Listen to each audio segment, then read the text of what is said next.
All right, what we gonna do?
Copyright place music again.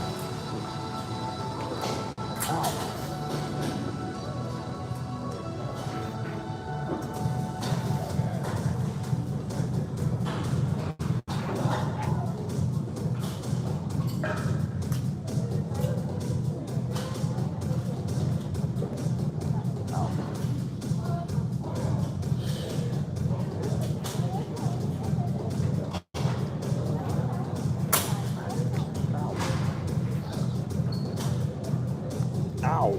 Ugh. That hurts.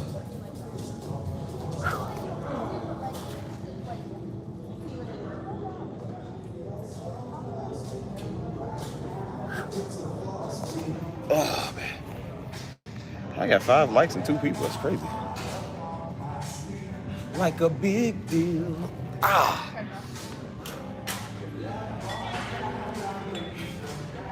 Like a waterfall. There's no stopping us right now. I feel so close to you right now. Bro, I remember this song back in 2013 was Take Me Back. Hey, 2013 was a good year. I'm gonna talk about that later on here when I get more people. But 2013 was bomb, bro. 2011, 2013, 2014, and 2015, boy, those were the mega years, man. When life was simple, it actually mattered. I feel like a lot of stuff mattered back then. All right, what we gonna do today?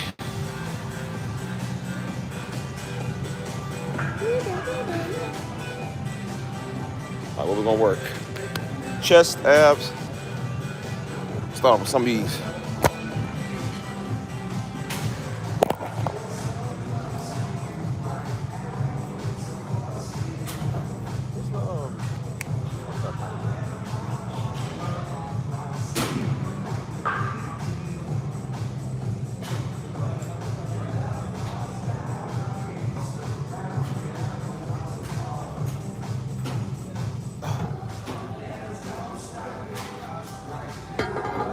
Feel so close to you right now.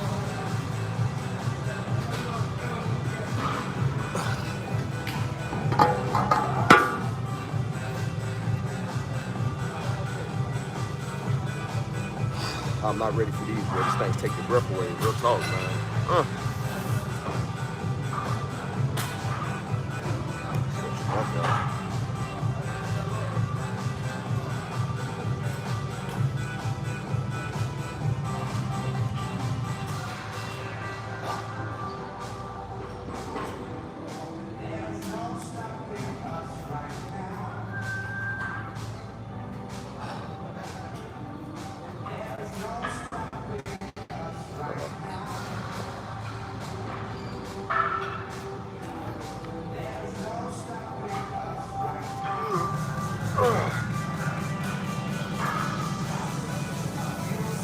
Oh, I'm not ready for these, y'all. This thing hurt.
really don't want to do these, bro. I really do not want to do these.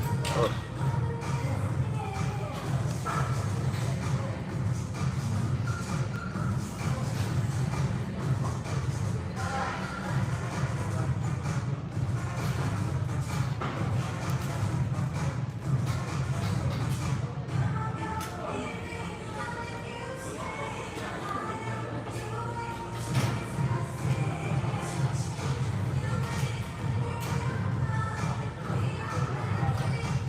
I stretch my legs out, right?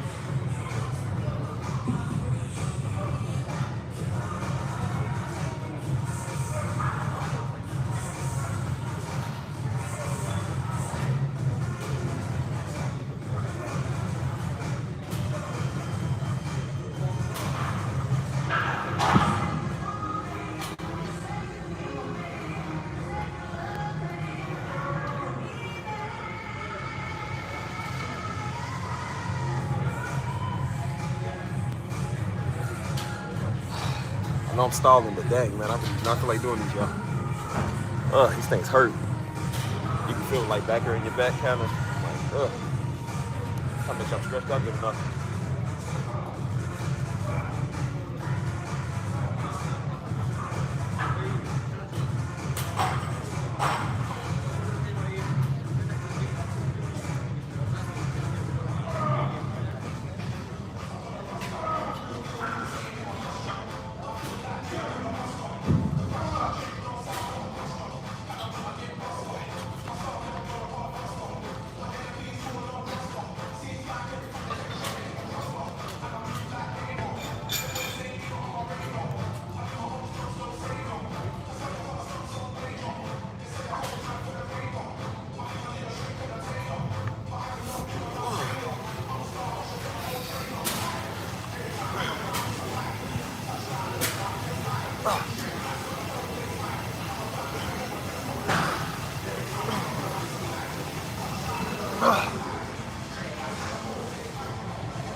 Them things hurt, boy.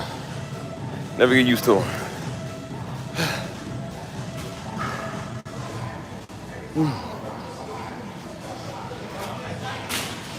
You get lightheaded quick. Oh, man. Them things hurt.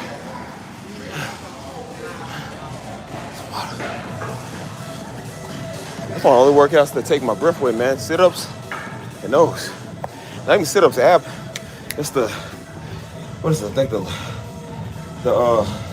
ab crunches and that, man, that takes my breath away fast, too.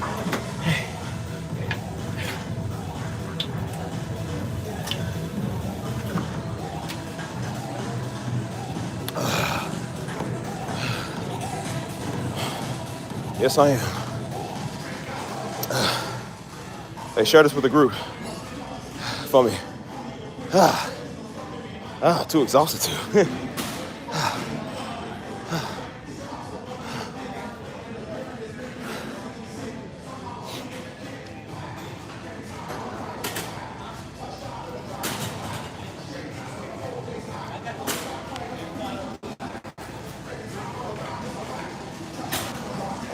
What's up, Nicole?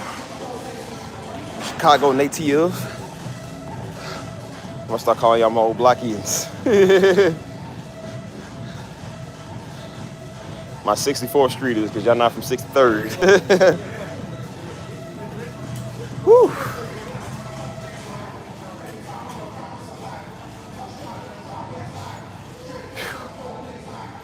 I'll tell you.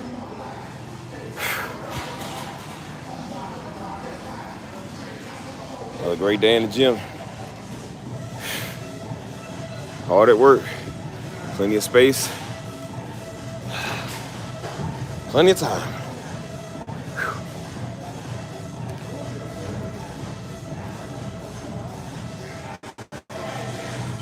Hey, Nicole, what block? I said, what block? What part of Chicago you from? Well, I guess block. Represent your hood. Represent thy hood.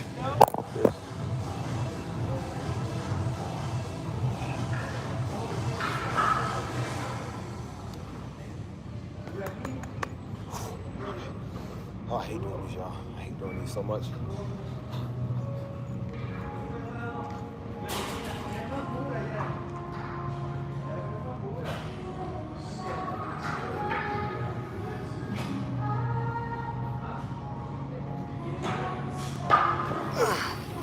Oh, I hate doing these.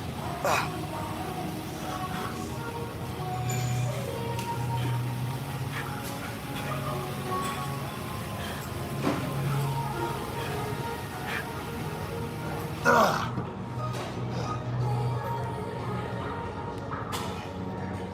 right, we ain't doing too many of those today. I hate doing those. Thing's heavy, man. This carpet is rough too, so it's hard pushing that thing. It's 35. What is that, 70? Oh, man. Feel the blood rush to your head. I hate that. I don't know why it's like it's always been like it with the workout. That thing hurts, man.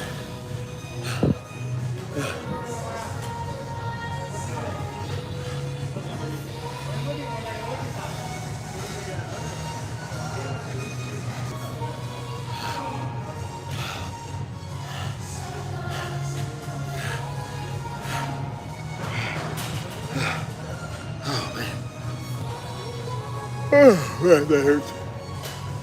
That stuff really hurts.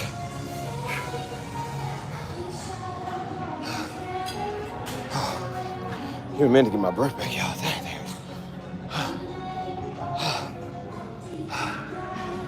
I forgot what that even works, man. I pretty feel like it works everything. Like, you feel it up here in this area. Arms, shoulders, legs. That's like an all-in-one workout, man. That thing hurts. It takes a minute to get your breath back.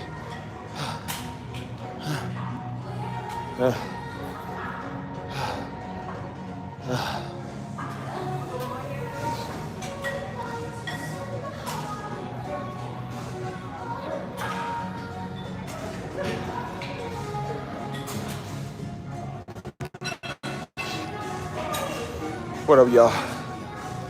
How doing?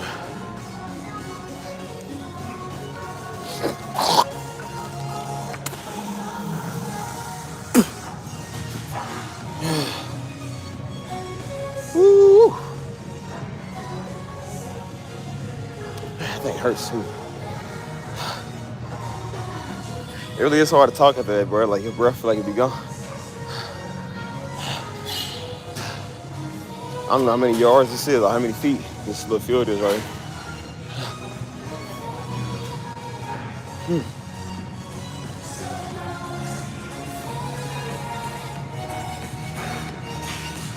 I'm trying to think, what should we do next?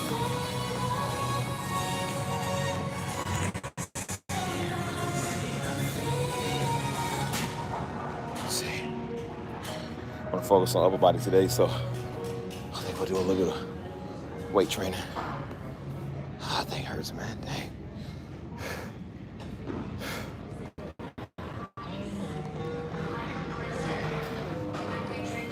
Yeah, it's like, well, I figure if you can carry a baby for 9 months, you can do this.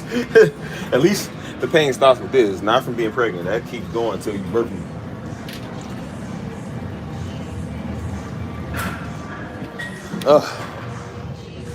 Like, you feel like some of the pain in your back when you do it. It's almost like having like somebody have something in your back while you doing it. You feel me? I guess it's equivalent to how women say they back be hurting when they breast is too big or something. Are they pregnant? And they say they got back pain. That's what it feel like. I said, boy, I couldn't imagine having a pair of triple D's. Like, that would hurt. If it feels anything like that, oh my God, bro, I'm gonna get a reduction quick. I see why women get reductions. That stuff hurts. Whew. I'm a man, I got strong back, but I'm like, dang, dude, that thing hurts. Whew.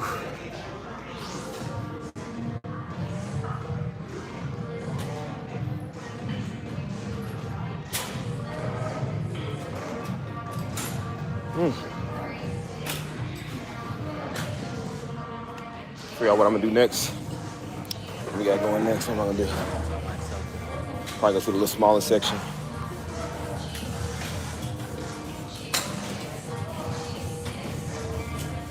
I know. That's why I said if you can birth a child, you can do anything, boy. Carrying around a little nigga for 9 months, boy, you can do anything. That's the real definition of superwoman. I can't even carry a baby for 30 minutes, man. Little niggas get on my nerves. They get heavy and everything.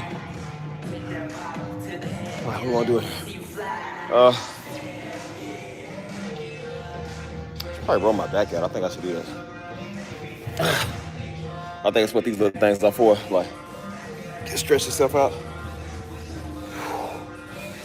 Oh, it's nice. Oh, it's nice. It's like relief. Gentle, gentle. That's nice. Ouch. Ow. Ouch. I got my lock caught. Ouch. My locks got caught. I almost ripped them out my scalp, bro. That hurt. Dang. You gotta be careful. Why they tell you be careful when we're going around machinery with this thing? That thing hurt. There we go. Make sure they don't get caught. Dang, it hurt, bro. Yanking it out the scalp.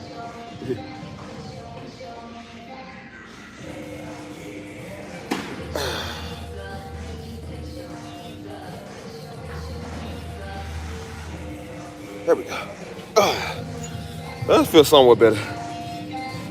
That hurt, man. Pull one by his root. Dang, it hurt. It was like taking it every time I went back. I said, ouch. That hurt.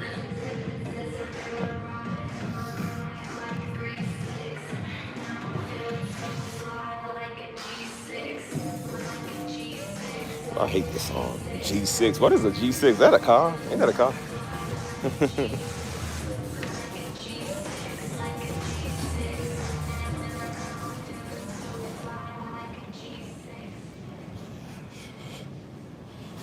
Okay.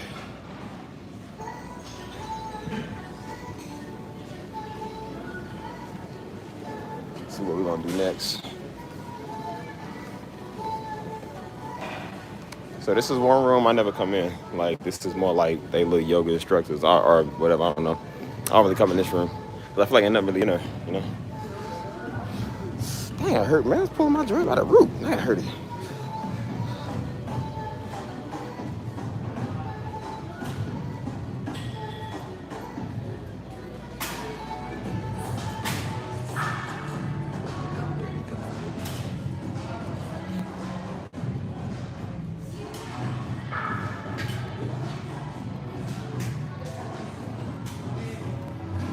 Figure out what I'm gonna do next. I like doing my chin ups, but I feel like I did those recently. We can do a couple of. No, actually no. Let's do weights first, and then we'll probably do chin ups. Let's go over here.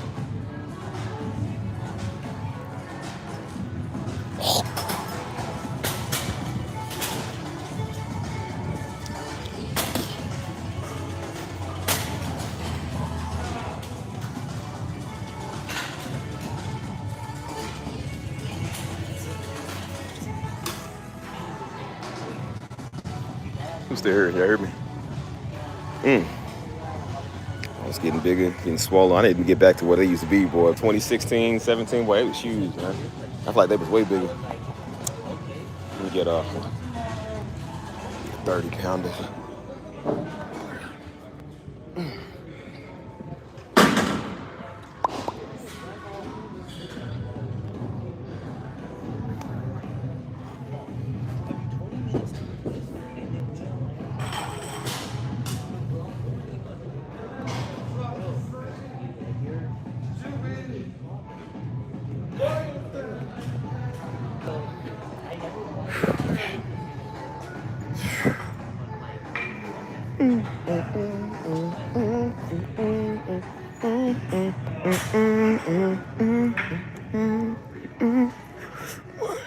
Two.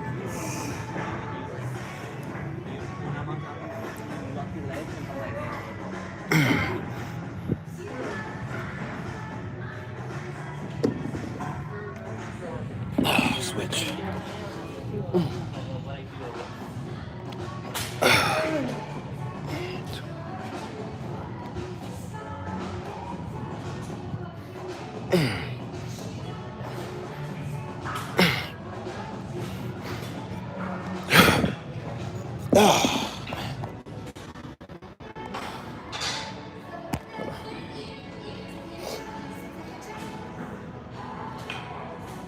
Wanna dance, I wanna dance. Stop here.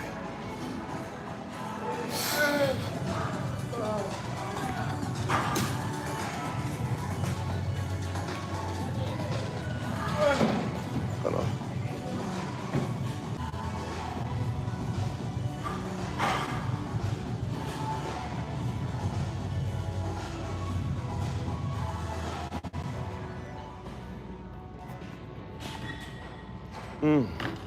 You heard me?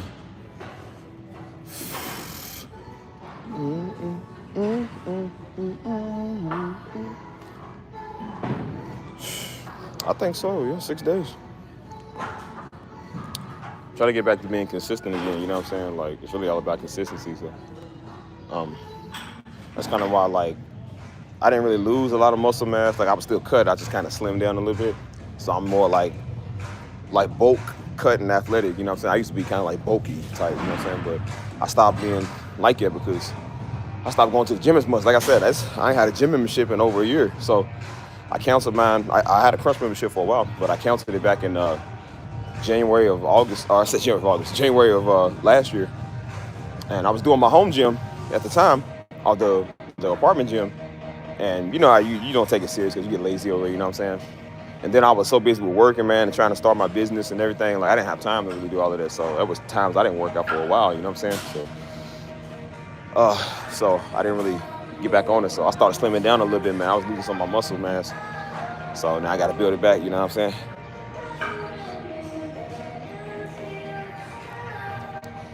That's what you can do when you focus. Like I said, you can,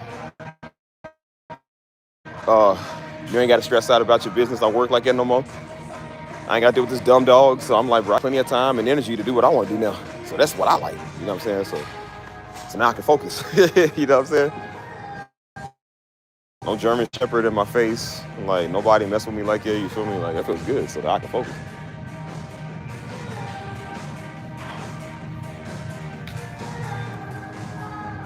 I ain't seen little Stu Pickles in 2 weeks, and I couldn't be more happy.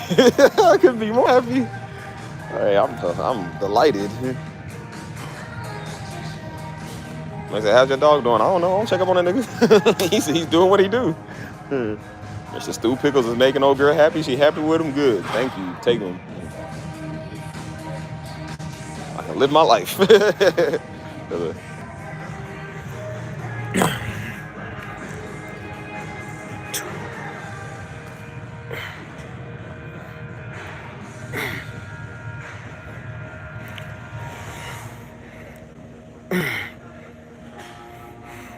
It takes a minute to get back warmed up. I ain't gonna lie, bro. It does take a little minute to get back into it. Like I said, I used to go ham in the gym back in like when I first started going in like 2014 to like 2016. Boy, I was a beast in the gym, dude. Like, I had no compassion for no workouts, bro. I killed every workout I did, you know what I'm saying? Now I'm a little slower because, like I said, I did all the workouts I need to. So I already got the results I want, so I ain't got to work out as hard, you know what I'm saying?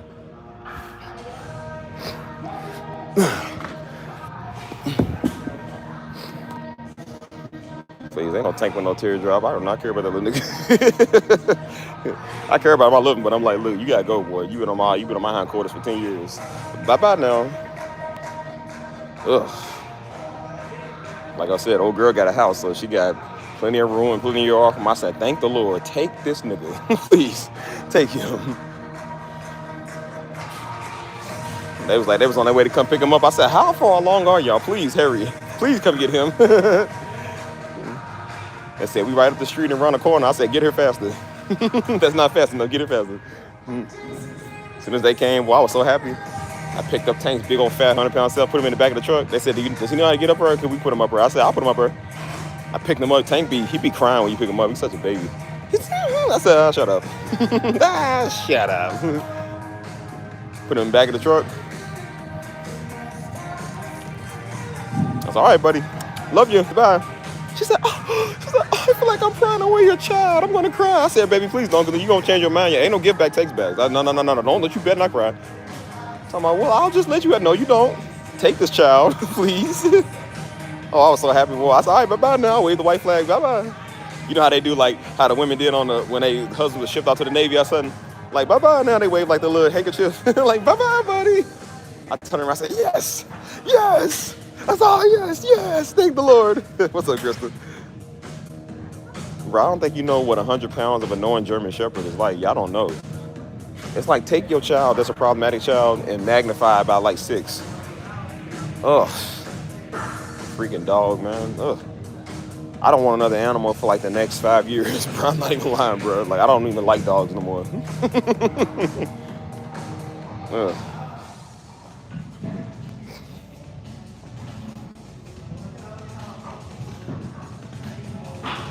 No, I didn't sell him. I gave him away.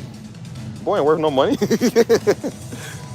I gave him to people I know, so he good. So, it wasn't like I just gave him to somebody random. I gave him to people that I know. So I can pretty much see him whenever. You know what I'm saying? I just choose not to. I said, no, I need a very long vacation from this little Negro. I said, yeah, she loves him. He makes her so happy, and he makes her life easier. I said, you talking about the same dog, right? I said, we talking about the same dog. If you was nearby, I would have gave him to you. Take him. I don't want him. I don't even want no more German Shepherds, man. Like, I want like a pit bull or something next. I'm tired of German Shepherds. We had a German Shepherd. I remember the earliest German Shepherd we had was, I think, back in like 97, 98. Her name was Silk. I think Daddy's name was Silk. I think she ran away. And then we had another one in like the early 2000s. His name was Righteous. I remember Daddy got a German Shepherd named Righteous. And so Righteous was in the backyard. we used to sit on his back and see if he could ride us like a horse or something. And he would just sit down there every time he got on his back. And Righteous kept running away, man. He kept getting off the chain. And so he would run back on the street. Mama would be like, she said, hey, come here. And so she ended up calling the pound on him, and they came and took him or whatever. And then we didn't have a German Shepherd again until we got Tank. And I was like, oh my God, the worst German Shepherd of all time. Ugh, take that little nigga. Big old fat head. I love pit bulls. Pit bulls are cool, man. It just depends on the type you get. I don't got patience for animals. I don't like animals, dude. I really don't. Like, I love them, but I don't like them. I'm like, that's just, ugh.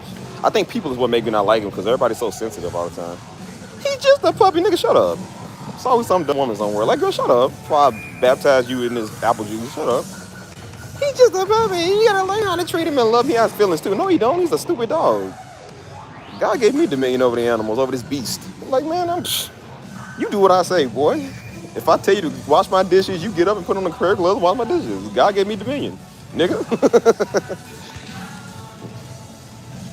You got to be careful.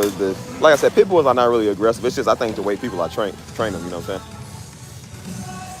There was a case that happened recently in San Antonio where this woman, she got mauled to death by a pit bull. The pit bull tore her whole arm off, bro. It tore her arm off her socket. Like, the police came and the pit bull was gnawing her arm, tore it off her body while she was dead. I said, that's crazy. That's why I told people, I said, you better get your dog. I don't care if your dog is your little baby. If your dog attack me, I'm going to kill that nigga. I'm going to kill him. My friend had a pit bull. He was having a move, and his pit bull was trying to get all rowdy, trying to attack me and Joe. I said, and I told the dog, I said, if you bite me, I'm going to kill you. I told the dog that. I told the dog like it's a person. I said, you bite me, I'm going to kill you. And the dog looked at me like, it was like, you know how dogs look like that with that. I said, yeah, you better. I put the fear of God in you. I'll kill you. You think I'm playing. I said, dog, I will kill you with my bare hands. You better back up.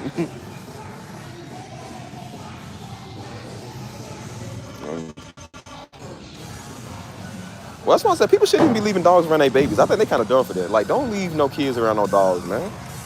If you wouldn't leave your babies around actual people, don't leave your babies around dogs, bro.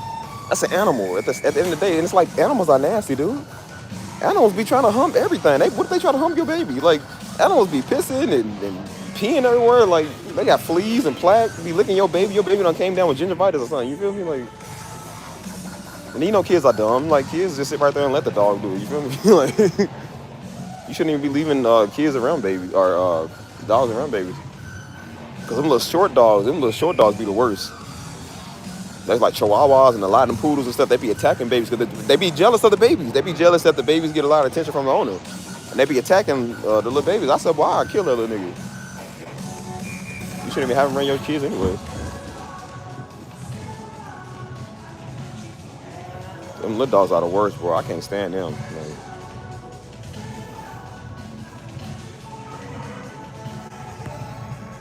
I just don't even like dogs no more, man. People, just people, and then animals are so stupid. I just don't even care for them. Like my next animal, I'm gonna get is like a tiger, or like a cub or something. Like I want one of those, like a little baby brown bear or something. Like I don't want no more dogs or a domestic house pet. Like I want something from the wild. You feel me? I want a lion cub, cuz. I don't know how to get one, but maybe I go to India and get him a tiger or something.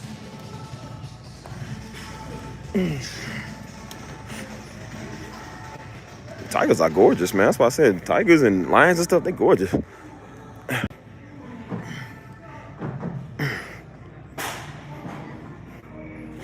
I do, man. I like birds. Like birds are pretty interesting, you know what I'm saying? Until they get big enough to squash you to death, you know what I'm saying? But anything when it's a baby is pretty cute, you know what I'm saying?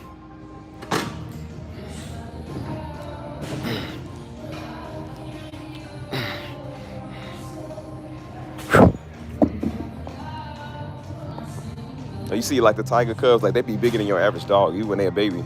They paws be huge, man. They be trying to bite. They be so innocent because they got their little whiskers and their little teeth is like a little sharp, but they ain't gonna do no damage.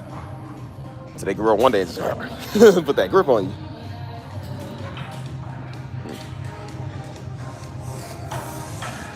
I'll look in the eyes of a lion and a tiger too. I said, look, God gave me dominion over you. I said, boy, I'll kill you too. That's how Daddy would look, bro. I swear, Daddy had the look of a lion, bro. He did. You know how lions look like it? Like how they be looking in the wild and they got like these like small pupils. Daddy had those, bro. He would look at you like a lion like it, you know what I'm saying? I said, you don't scare me. My father looks scarier than you. I remember an African pastor said it. He said if a lion walked in this church right now, he said, oh, y'all be freaking, oh my God, that was a lion. He said, you would forget that you a child of God. He said, you forget that you got dominion. I said, I would forget. I said, you want me to kill you too? I'll slaughter you too. It's like, hear thee this day, beast. One of us is going to go see God. Are you ready to see your creator? You ready?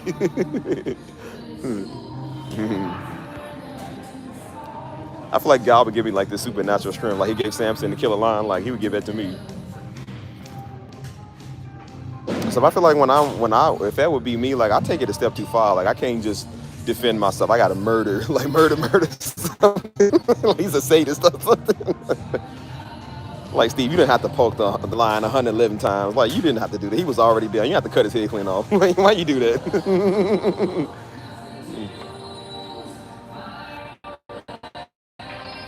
What's up, Lisa? How you doing?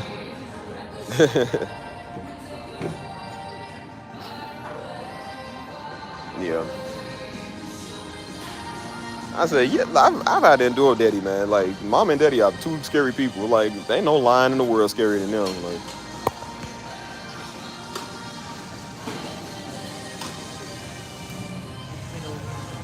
that's why I said I'd be more scared of a bear, actually. They said bears can beat lions and tigers. You know who I'd be more scared of? Anything a hippo.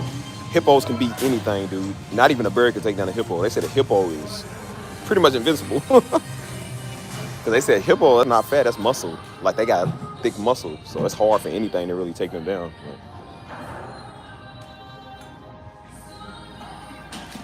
I don't know why we scared. Half these girls look like hippopotamuses. Half these girls look like meese, like a moose.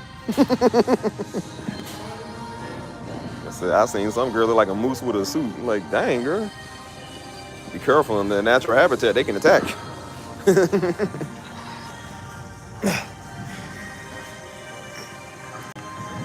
I saw where they jumped an alligator, man. The alligator was trying to mess with a baby hippo.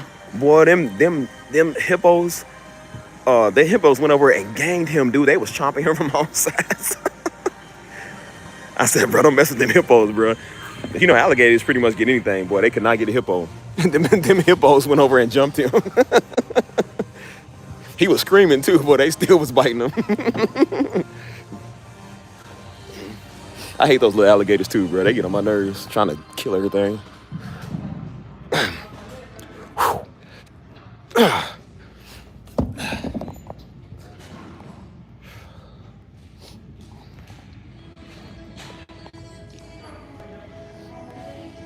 one dude, he was recording himself out there on the porch. And he saw a big old bear, big old brown bear. I think it was a black bear. And she was with her babies. He was like, he stood real still because they said when they around their babies, they said they are deadly.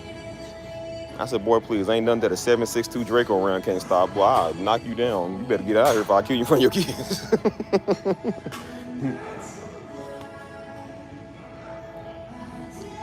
That's why I don't know how these white people be going out in the wilderness talking about, yeah, we're going to go out here with just nature, bear spray. Nigga, I don't want no bear spray. I've seen them use bear spray on a nigga. They don't even take down humans. Like, bro, I need something that's going to take you down permanently. I don't need no bear spray. There's a dude that used bear spray. He still got clawed. He survived the bear attack. He said, yeah. He said, I used the bear spray. He said, I don't think it worked that good. They was the hospital ones like, I don't think it worked at all. Do you see your face?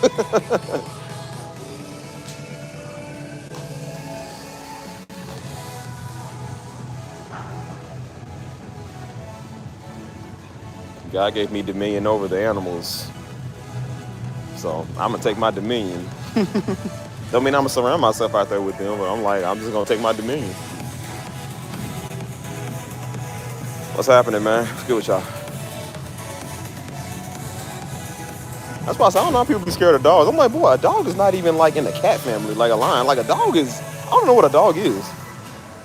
My boy, dogs are not scary. Dogs are idiots. Like, nobody scared of no stupid dog. I done fought almost every dog, bro. I done fought a pit bull when I was like 12 years old, and I won. I won. I got stitches up here somewhere. It bit me on my face. It bit me first, and guess what I did? Bow. Stole it. I think I knocked half his tooth off. I hit you. I told you, my friend dog tried that. I said, if you bite me, dog, I'm gonna kill you. The dog tried to chomp me one time. I did. It tried to chomp me. It went from me. Bro, I think it was going for my nuts. I said, bow. Stole it. Bow. That's when I put the Fury got it. He was like, he looked at me like that. I said, yeah, what? What's up? I said, well, I was talking to the dog like a nigga. I said, what's up? What you want to do? The dog was just sitting there like with the one paw. I said, yeah, you gonna do it again? He ain't try to bite no more. I said, yeah, you gonna learn today, buddy. You gonna learn some manners, respect, dog. My people done been through too much. Don't think I forgot what y'all did to my people back in the 1950s and 60s. They used y'all on us. That's why I told Tank, I said, Tank, if you ever attack me, don't think I forgot what my generation done did to y'all. What you did to my generation. I said, boy, I have the warmest Tank sweater of all time. Tank jerky, Tank stew, Tank everything. Like, Tank's a good dog. He ain't never tried to bite. He better not. Like, he'll play bite you and stuff, but he ain't gonna, like, physically bite you. I said, you better not. That's gonna be your last bite. Daddy said that's when we was buying all them guns and stuff. We was getting the dogs to protect the properties and all that. And Daddy had told Brownie, he said, Brownie, you better be, he said, you better not bite me. He said, I'm gonna go in that safe and have to end you. He said, I'm gonna have to shoot you. Brownie's a little small. She's like a small Chesby Bay Retriever though. So she ain't really no threat. But Tank, he's a real guard dog, so he can actually do some damage, you know what I'm saying?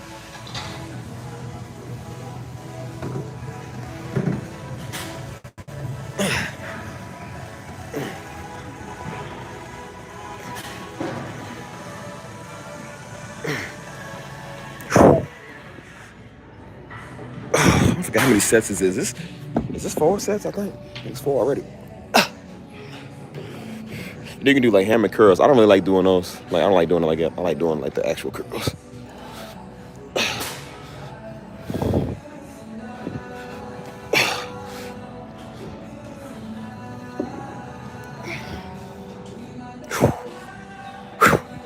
That's nice. Okay, I think I'm done with the weights. Excuse me. Yeah.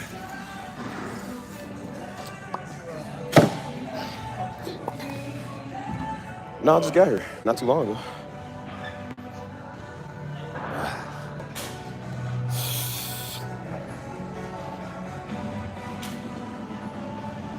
That's thing I be trying to get black folks to do. I said, bro, I gotta stop being scared of some stupid animals, man. They're scared of a dog. That's why I think it's funny how Negroes ain't scared of a nigga, but they scared of a German Shepherd. It's like, y'all so weak, dude. Like, ugh. 50 Negroes outside, run across the street, they saw Tank. I said, bro, y'all can easily overpower him, bro. He's a stupid dog. Like, what?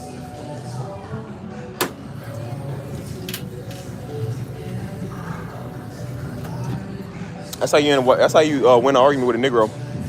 Bring up the credit score or bring up a dog. I'm like, they'll stop talking.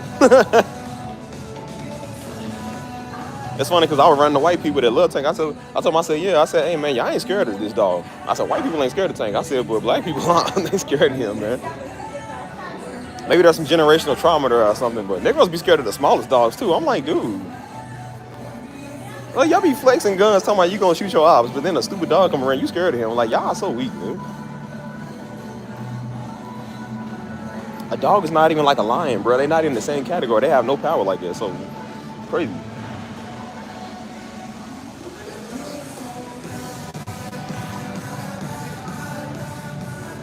We're gonna do next, y'all. Building muscle. We should go to one of the machines. There's so much in here to do. It's like you don't know what to do next. It's too much. But I do feel like working out my biceps. Your biceps, see, look, your biceps are these. These are your biceps. The back of your arm are your triceps. So when you do a lot of those type of workouts, it makes your arm fatter. It makes it like stand out. You feel me? It's like the squat of the arms. You know what I'm saying? Can we do this? How about this? Take this down. I don't know. I don't really track my progress. They seem like they do. I would say they did. Like they get a lot more defined, I guess.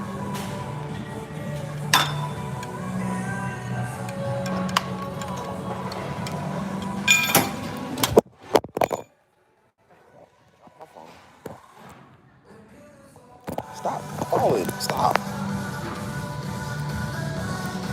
Stupid thing. Stop moving. Stop moving. There we go. Make it work too. Let's do not that one. Let's do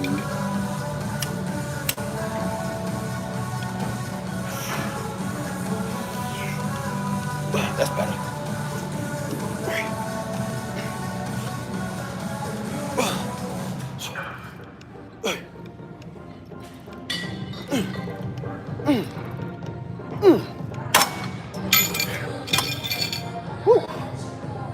Some heavy stuff right there. See, you feel that burn.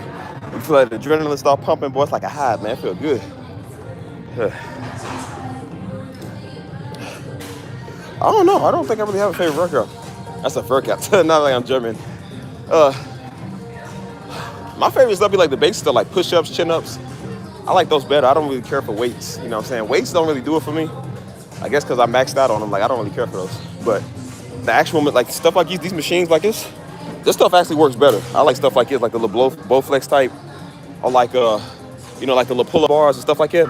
But I like stuff like that. I don't really care for, like, weights, man, because I feel like I can't really do, I've done everything with them. I don't really think they really do a lot of results for me. What's up, bro? No, not 6 days straight. It's just 6 days. Like, it's my 6 days. It's almost 6 days straight.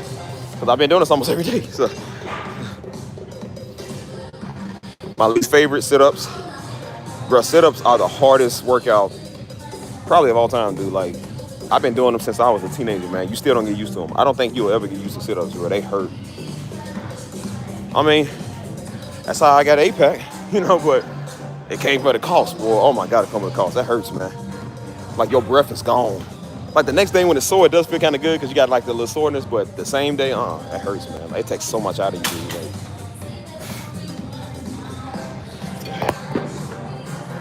man, stop moving, man. I can't move.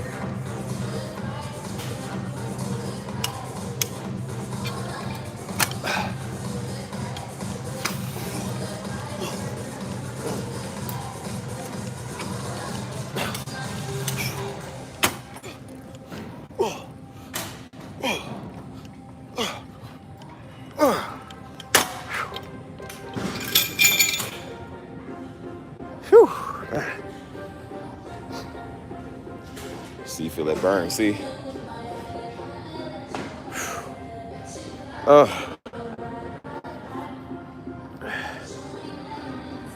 yeah, you been doing body weight? How'd it been going, bro? Whew. Hey, bro, that's hard stuff.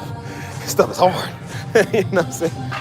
Even if you get used to it, it's just sometimes you don't want to do it, man. Like, not every day you want to work out, man.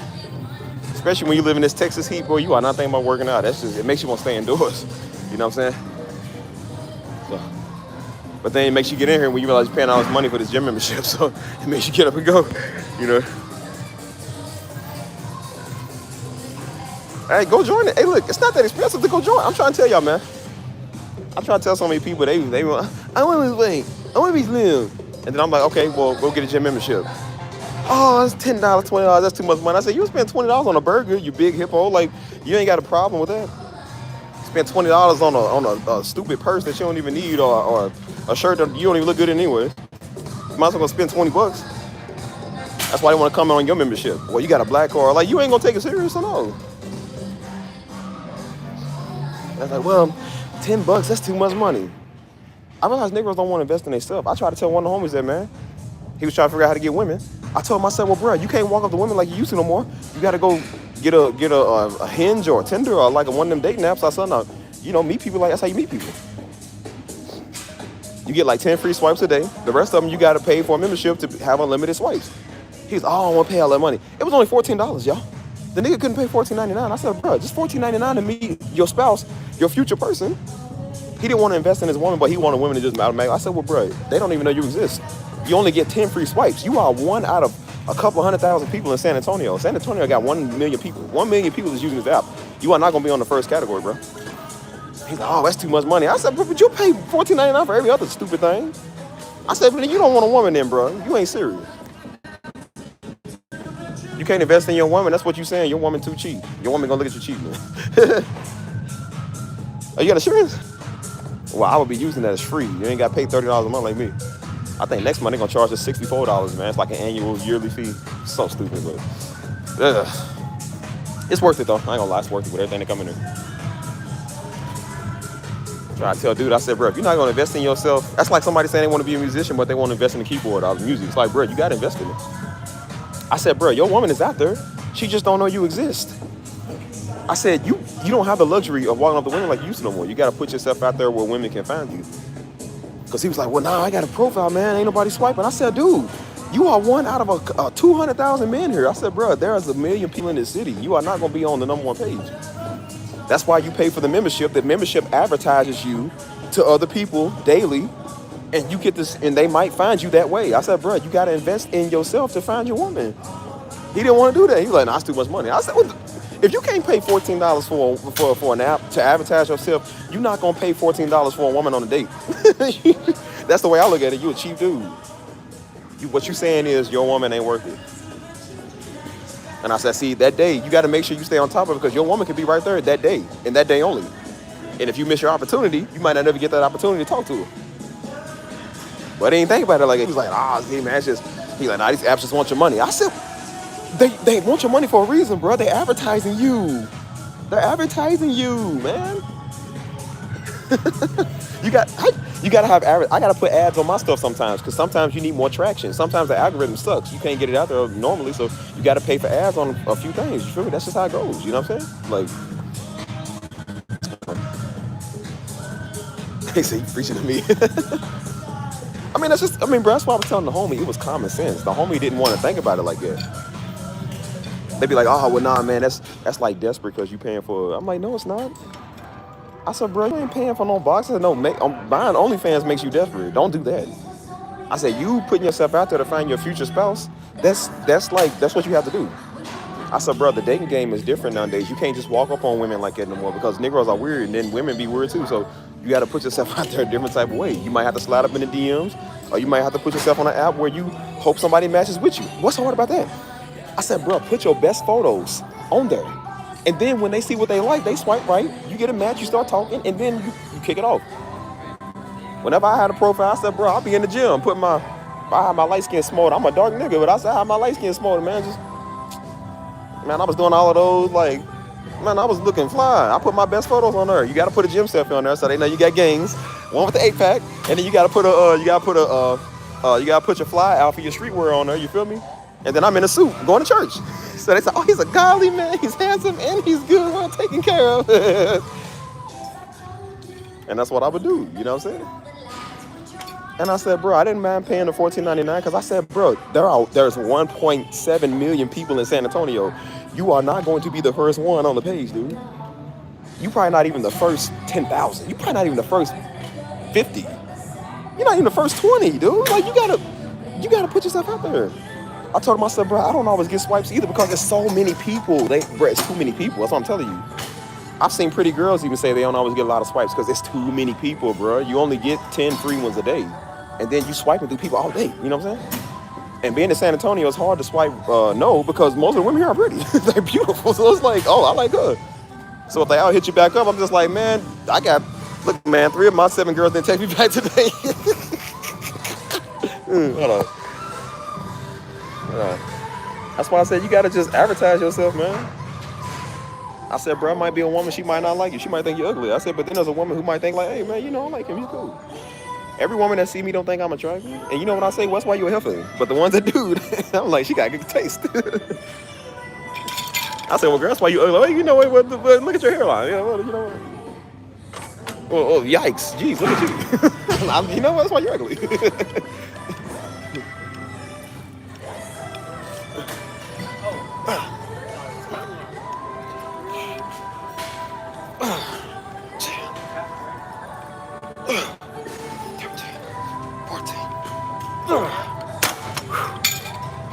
Oh, I feel it now, bro. I feel them juices coming in.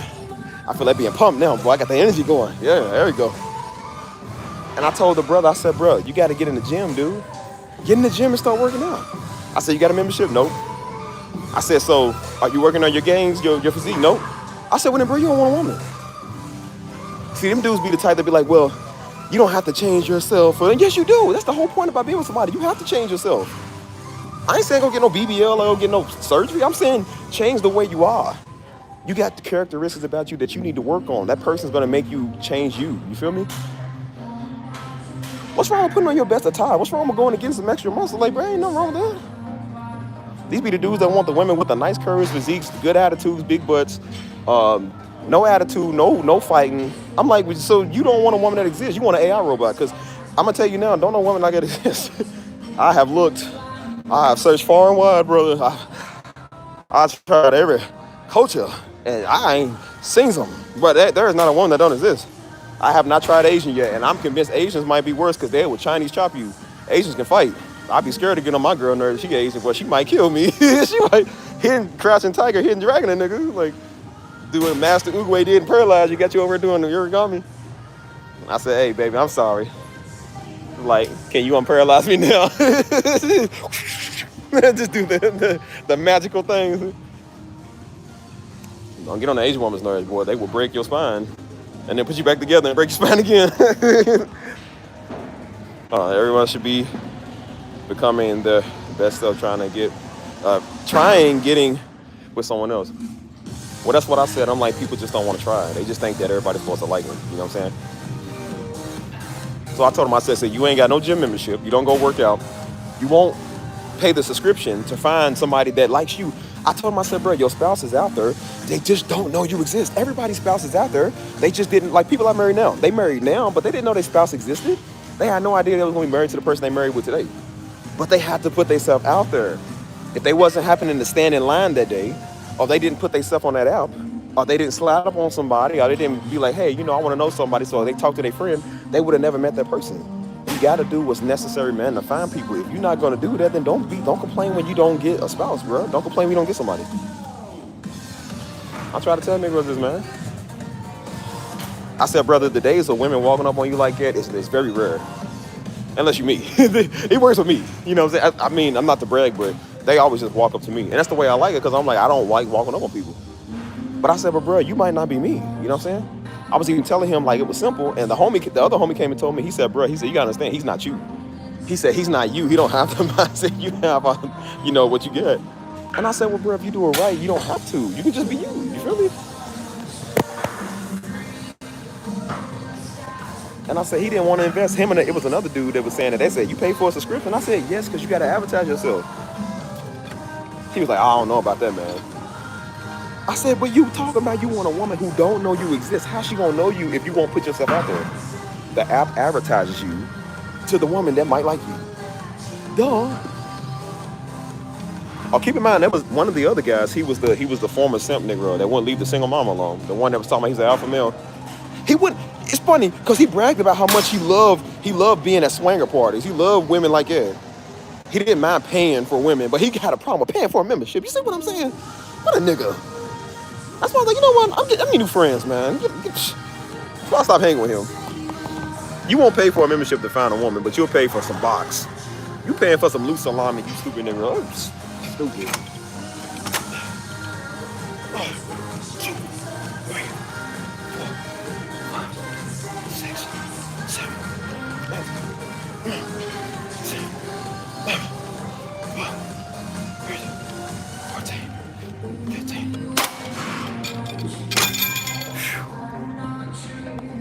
Whew. I feel that pump coming in. It's getting easier now. I feel it. Woo, man.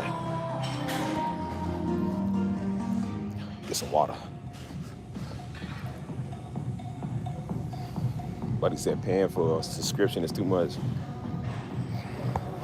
I said, you know what, you having a hard time with women because you keep trying to walk to them in person. That don't work no more, bro.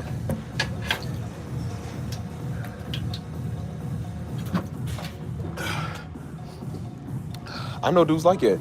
They'll stand there, hey man, why ain't women come talk to me? I said, because women don't do that no more. It don't work like that.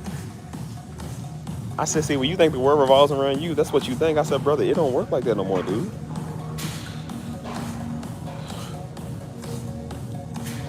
And then dudes will see, like I said, they'll watch my live streams, or they'll see like where I take little snippets of my live stream where people will walk up and talk to me, and then I post it on my social media or whatever. Oh man, you just be having women walk up to you. Like I said, bro, not everybody. I said they don't walk up because they see what I'm doing. I said some of them won't always do that on the street. I said, and then of course I just got a characteristic maybe they like. I said, you probably don't have it, bro.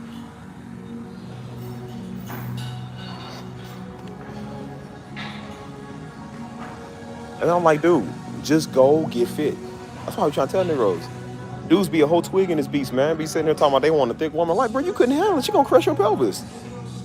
She can't sit on your lap and take a picture, bro. She gonna death by snoo you. Like, nigga, you can't even handle a woman. You ain't nothing but a good 78.5 pounds now. Like, bro, you can't handle, son. Like, dude. Every woman wants to be picked up by their man. They want to have piggyback rides and carry them like a princess. Like, bro, you can't even carry your luggage. How you gonna carry a woman? You don't skip leg day, arm day, spine day, back day, shoulder day, every day, man. They do, man. They be like 7 to 8 pounds. I said, boy, you can't protect her. You look like you got, bro, your arms are so little. Like, you punch somebody, they're gonna break like a pretzel. Like, dude, you're not even strong. That's why you be seeing a little skinny nigga like, I ain't scared. Those are the ones that got the guns, because they can't fight. They can't take a beating, so they gotta go get a gun. You feel me? And then you see the entitlement of a nigga. They think like a woman's just supposed to like them. I said, boy, you ain't no better than these big birthers, man, who think somebody gotta like them because they good at what they do or whatever. Like, man, please. I said, you are the male equivalent of a big birther. I said, women gotta deal with entitled niggas like you too. Then I said, what shouldn't matter about muscles? Because you ain't got them. Shouldn't matter about money because you ain't got it. Shouldn't matter about good credit because you ain't got it. Like, everything that they inferior about, it don't matter. It shouldn't matter. I'm like, no, it does matter. You wouldn't say it if you had it.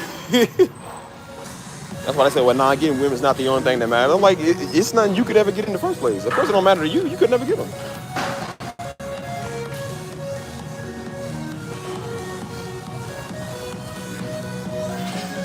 Like, a woman don't want a man like a Slim Jim. She want a big beefy dude. You know what I'm saying? She want a dude that she know, hey, he got me. He protect me.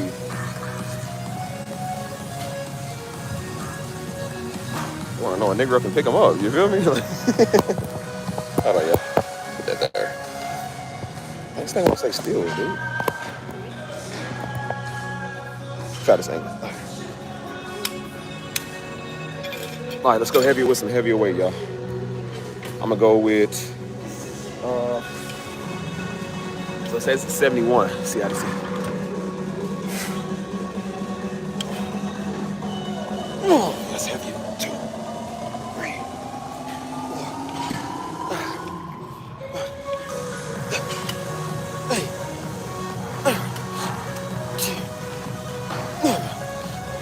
4. Woo. Oh yeah.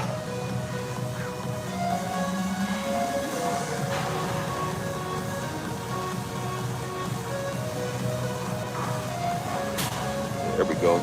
Get them arms. See that? Get that forearm defined. Whew. Right, everyone want to know she's safe in a man's arms, man. She ain't trying to feel like she wearing a belt because Buddy's arms are so little. She don't want no Mr. Fantastic, a stretchable man. Like, nah, man. Buddy's got the power of Elastigirl or something. Look at this little skinsy, flimsy piece of plastic.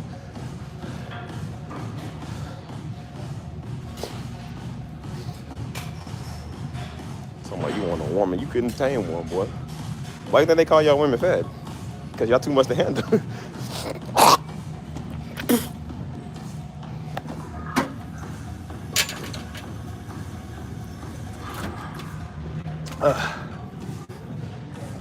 I tried to tell one of the dudes that, man, he was like, oh, nah, see, man, San Antonio just got some big women. I said, don't try to Charles Barkley this. This dude was going out the tall Meg Thee Stallion looking like, it was this tall black girl, man. She was gorgeous. She had on a cowgirl attire. She was beautiful. That's why I said here in San Antonio or like Texas, you'll see a lot of cowgirl type stuff. You feel me? Everybody in Texas has that cowgirl look. You'll see black people doing it, Mexicans doing it, white people doing it. Everybody look good, you know what I'm saying? Bro, she looked like a Meg Thee Stallion. She was tall, but she was equivalent to her height. She looked good. And I said, brother, you think you gonna pull that? I said, bro, she's out of my league. I couldn't even pull her. He thought he was gonna go up and walk. I said, brother, you can't pull that. No. He saw what he liked and thought he could automatically. I said, no, dude, you can't do that. And then when they looked at him like he was crazy, I said, dude, that's because she's out of your league.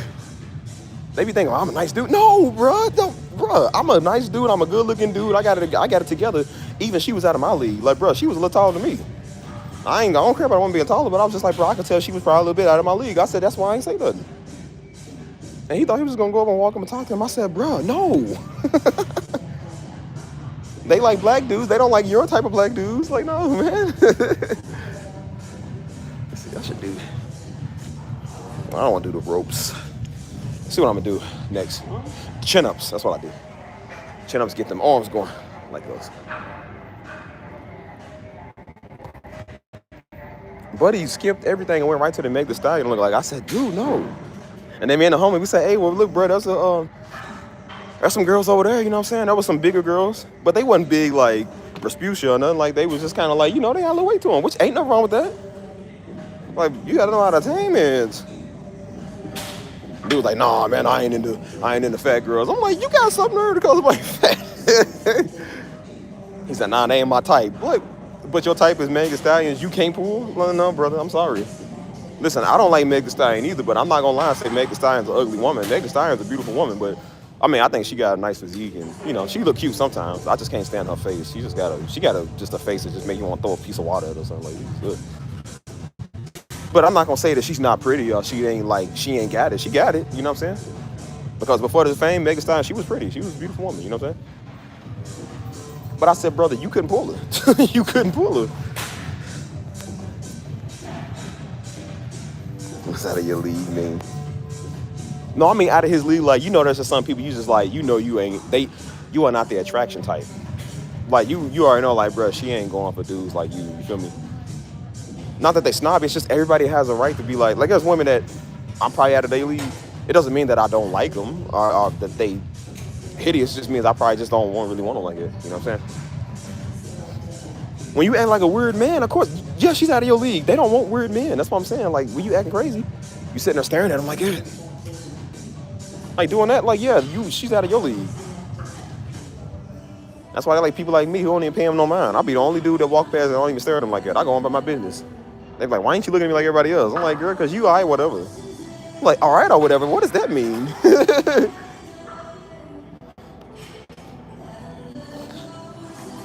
I said, yeah, I'm sorry, girl. I'm not attracted to cows. Cows? Well, I have been putting on a little weight. I saw a video where a dude, he was talking to a girl. He was talking to a girl over there, and then some other girl tried to interject. Some white girl tried to interject. He said, actually, I wasn't talking to you. Shut up. She's like, excuse me? He said, you heard what I said, nigga, shut up. And he went right back talking to her, and you could tell she was like she got almost kind of like that. Like, you could tell she was kind of like turned on by that. She was like, ooh, he put me in my place. Like, I said, that's how I am. They like jerks like me.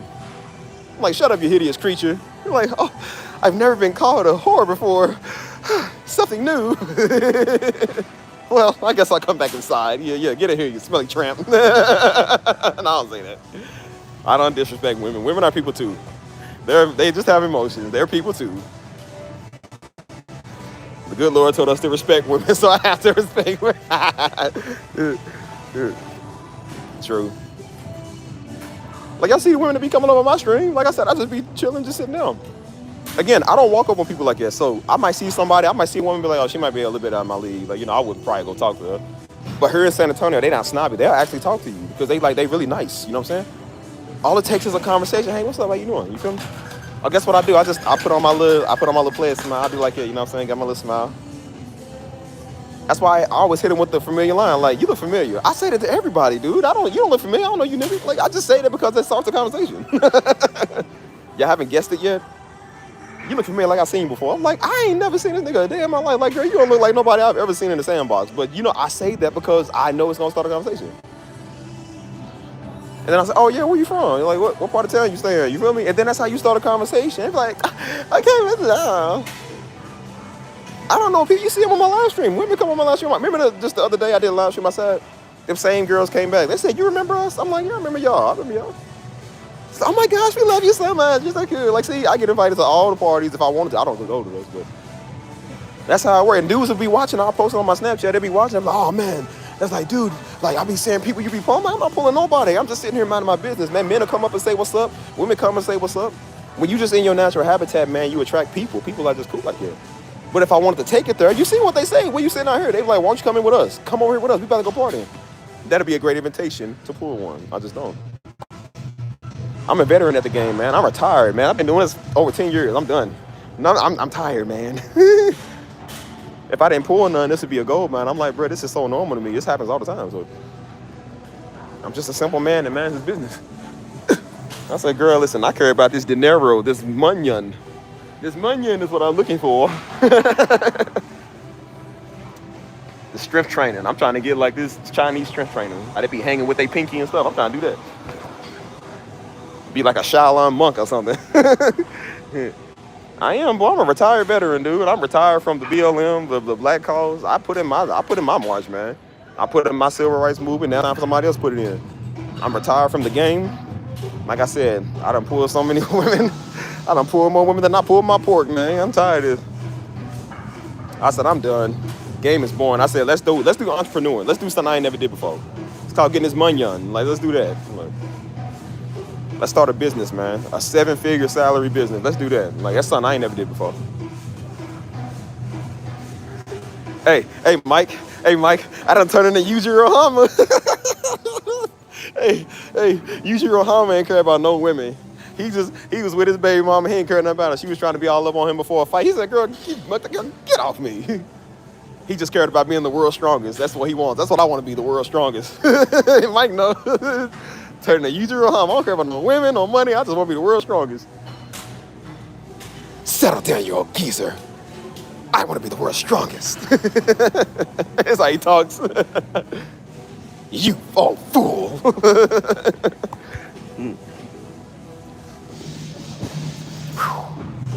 And you do that by strength training. Hanging from one arm. It's like at Chinese training, still as the wind blows. Like, they be saying all these phrases like, man, what?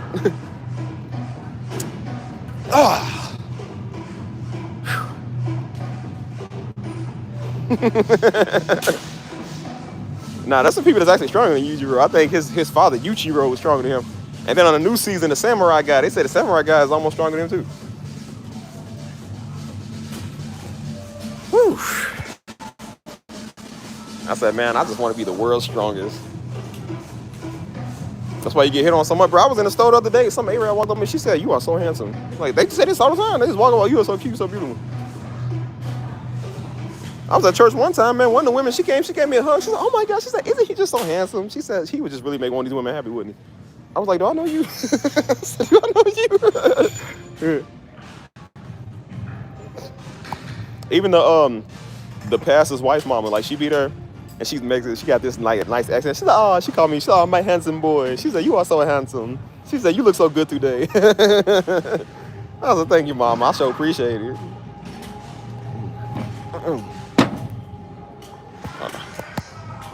Put over this way. That's why I said they used to come into my old job all the time. When I worked over at Lowe's, bro, they would walk over because they seen a bunch of single brothers out there. My homeboy married. I said, but the rest of us, we were single. That's when I wore, like I said, my arms is big, so I'll be wearing like my shirts at work. I'll be big. She be like, I need your help to get this. She said, you help me put in car? I said, yeah, baby, I guess you. Don't worry about it. While I was lifting her stuff and put it in the back of her trunk, she said, oh, she just came up behind me and said, like, grab my bicep. She said, so big, what you do? She said, what's your workout? I said, baby, you can't be grabbing me like that. Unless you want to say the twins, don't be grabbing me like that. I said, baby, I'm trying to stay safe, please.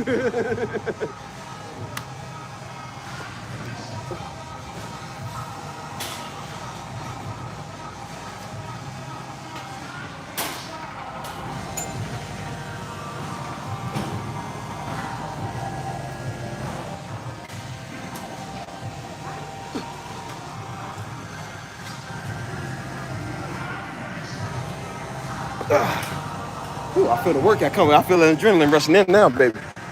Feel good too, boy. You get that workout high, man. The old girl said that. I was like, girl, don't be trying to come on to me. I'm trying to have my personal talk with the Lord. I don't need this. I don't need this.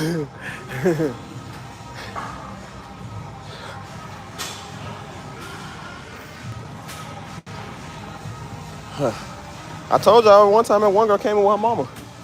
She was around my age. But they needed help with something. Bro, the mama was trying to holler at me more than the daughter. She was.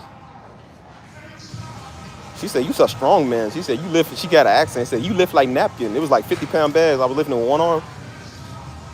She said, ooh, you lift like napkin. But she was coming on to the nigga. I said, girl, your mama about to get me before you do. I would hate for you to be my stepdaughter. As I'm trying to make you my wife, but you might be my stepdaughter now. Whew.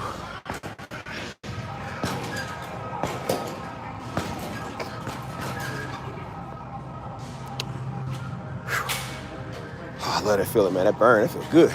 Whew, you feel it up here, like under your arm. That's why I tell you, have confidence in yourself, man. Track your progress too when you start working out. Track your results, how you feel, how you look, all of that. You feel me?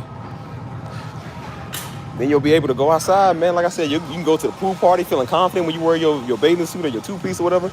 You go outside running, man. You feel good.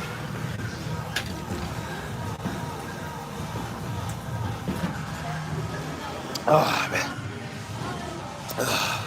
See that? Woo. Feeling good. Feeling good.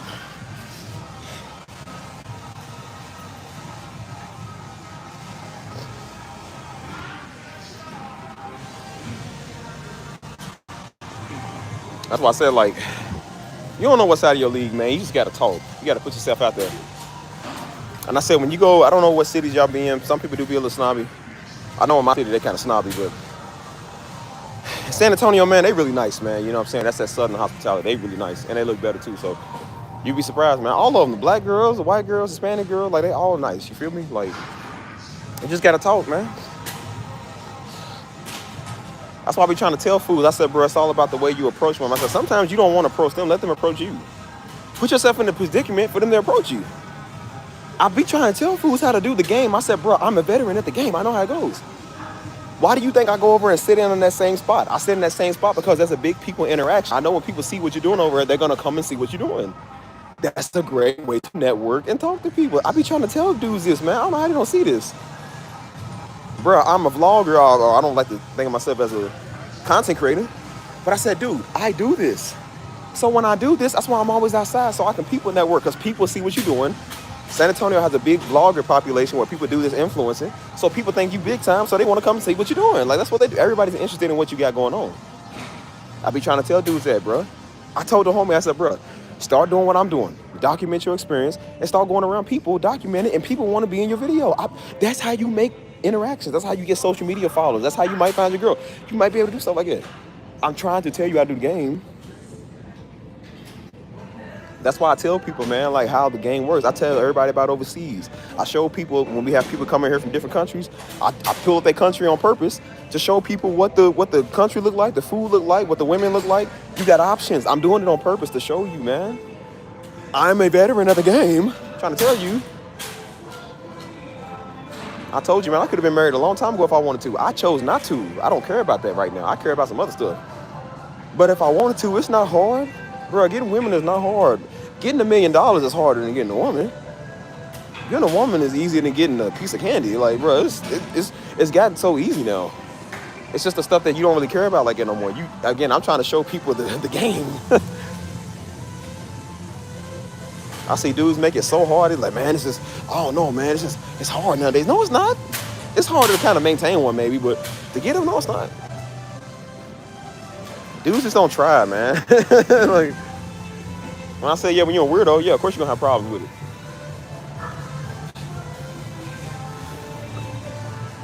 I haven't heard this song, but it's my old 2013 playlist, man. This one likes to be in the EDM. Who's still there? Y'all heard me? I'm gonna do these one chin ups, man. These are good for abs.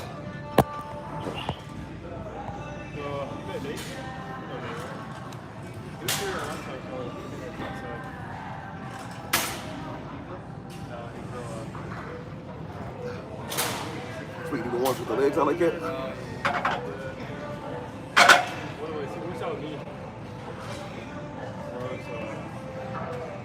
Can't really do his bars right here, man. His bars in the way. Perhaps if I turn the other way, it might get you. Can I do it from that way? I think I can do it from that way. But then I won't be able to show y'all. Dang. Well, can't do those. I heard you.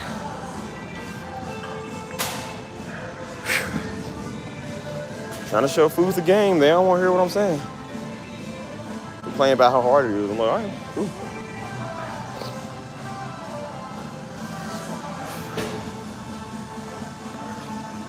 That's why I said ain't no excuse for a Negro. Because I'm like, boy, you got pregnant women in the gym still working out. Women just had a baby and they working out. What's wrong with you? I think any woman that's carried a child for 9 months, that's a workout. Then they get up birthing the child. And then they're dealing with postpartum and probably still body soreness and stuff. And they still getting in there getting it. I'm like, brother, what's your problem? What's your excuse here? You're not carrying a child for 9 months. You're carrying a bunch of stupidity for 9 months. You ain't carrying no child. People just be lazy. They just don't want to try and do nothing. You feel me? They used to be the same dudes that got the nerve to talk about a single mom. I said, well, at least some of these single moms keep themselves in shape and take care of their business and pay their bills. All the things you can't do. I said, boy, please. A woman without kids wouldn't want you. A single mom would want you. A tramp wouldn't want you. Nobody wants you.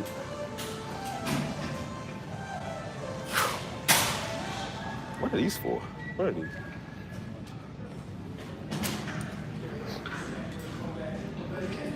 I thought it was funny how dudes would go to certain events. They'll go to places just to look at girls. I'm like, dude, why not just go talk to the girls? Why not do something where you can put yourself in that predicament to get to know the girls, bro? Like dudes that go to them little events y'all be seeing me outside of, they go to those events just to stand around. So I was the Negroes on the floor just standing around looking at women all day. I said, why don't you do what I'm doing and get out there with a phone and go vlog, go live stream?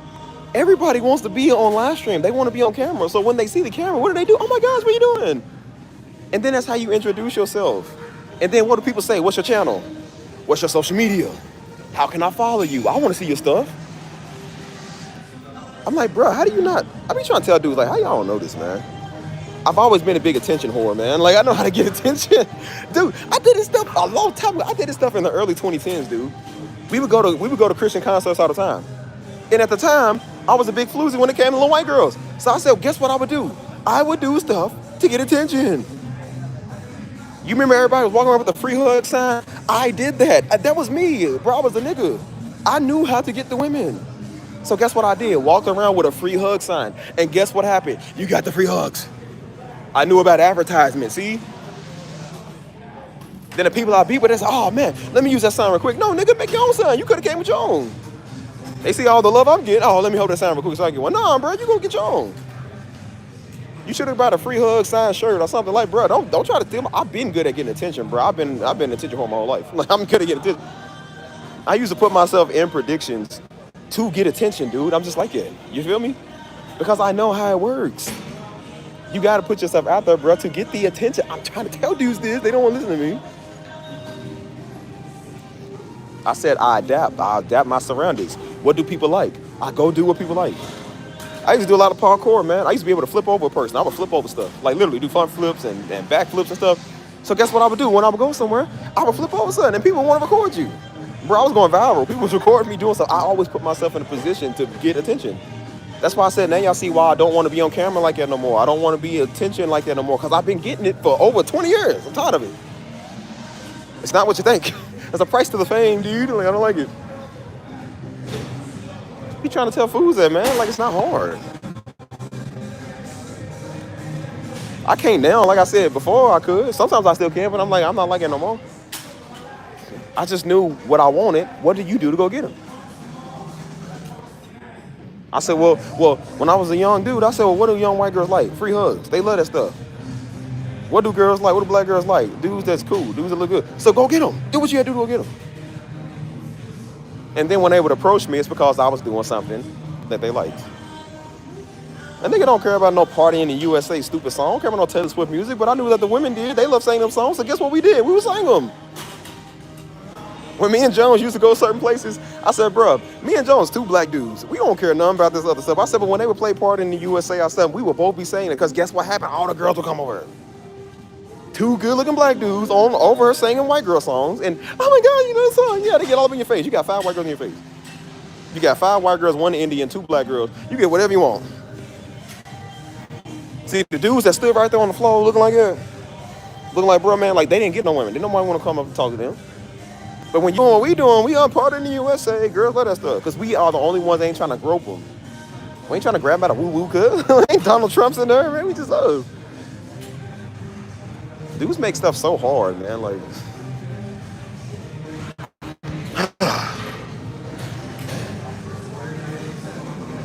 let's do another set. It's not even a code. It's just common sense. That's why I say people be thinking like it's knowledge or it's wisdom. It's like, bro, it's not wisdom. It's just common sense. Wisdom is telling somebody how to walk deeper with the Lord, or you know what I'm saying, like, or how to establish a good 401k for the next 30 years. Or something. Like common sense is like, dude, this is anything anybody knows. This is just how it's supposed to go. If you go back in the 50s and 60s, they knew this. That's why they didn't have a problem grabbing a woman or a woman pulling a man and stuff, because they knew how to do stuff. They wasn't stupid. Nowadays, it's wisdom because people don't know nothing. You know what I'm saying? People be thinking I'm in here preaching, not giving out real knowledge. I'm like, bro, this ain't knowledge. It's just common sense. You supposed to know this. You know what I'm saying? It's common sense not to grab a woman by the hips. You just know don't do that. Unless she's your woman, don't do that. You know what I'm saying? That's why I proved to every dude. Like, bro, I proved that you can get any ethnicity, dude. I've shown that time and time again. Women are no different from the next, bro. There's no such thing as black girls are different, or white girls are different, or Mexican girls are different. All women are women. Of course, they got their different cultures and maybe characteristics. But I said, but the way they operate is the same. I've proven that, bro. I've pulled just about every color you can because they all are the same. It's all the way you act. It's all the way you treat them. Like, it's no different, dude. There is no such. What's up, man? What's good with you?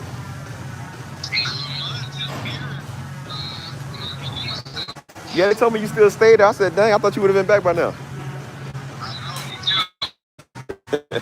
When you come back? Okay, 2 weeks, that's what's up. What y'all almost finished with the project?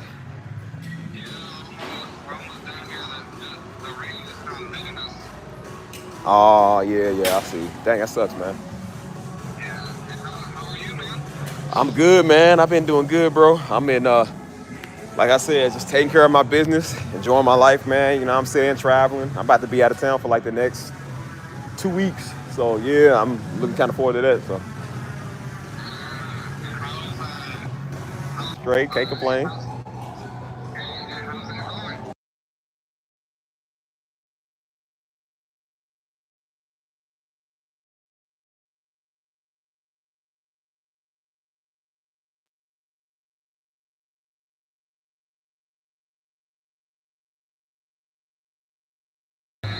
You know, I'm gonna give y'all a ring, bro. I know you know a little something about it, so.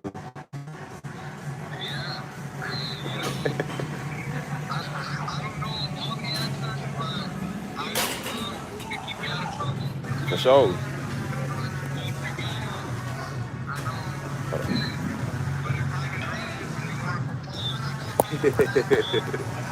Yeah, for sure, man. Like I said, you were very happy, you know, man. I think it's like, I don't listen to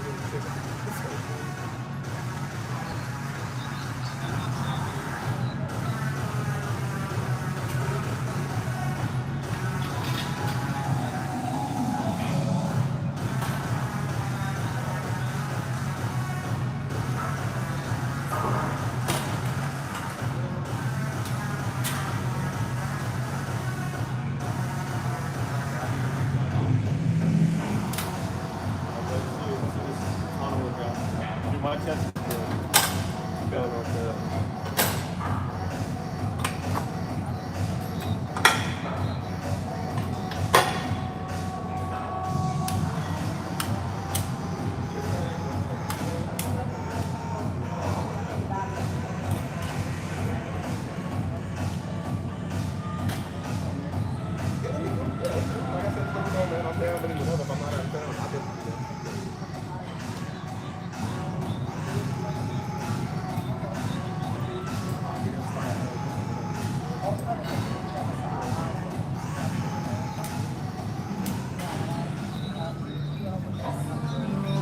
Yeah, I'm over working out, man. I'm getting my grind in, you know.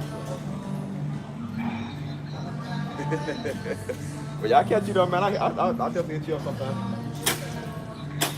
All right. All right, later. Y'all hear me? No. Yeah.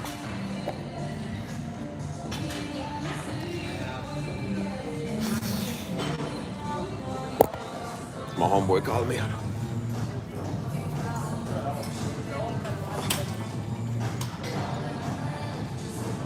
For sure. Yeah, my homie called me. He's still stuck in Oklahoma right now. He been in Oklahoma the last month or so. He missed his wife. He said, "Yeah, man, I miss my wife, man. I miss y'all. I ain't seen y'all in a minute."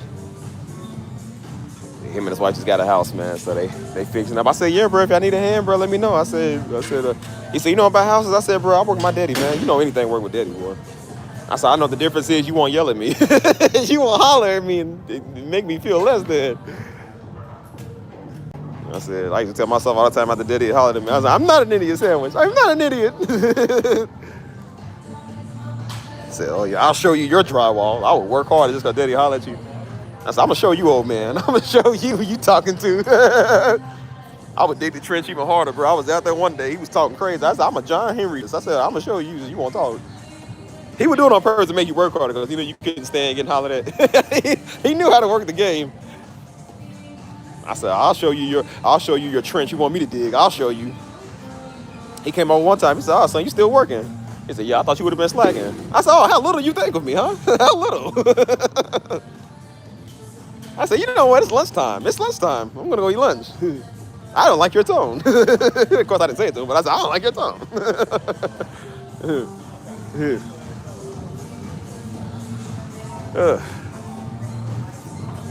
Anyways, what are we talking about? Something.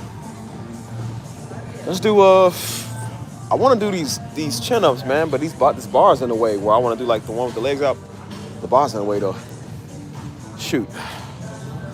Well, maybe you not do the chin ups. We'll probably just do like push ups or something. Let's go get some water.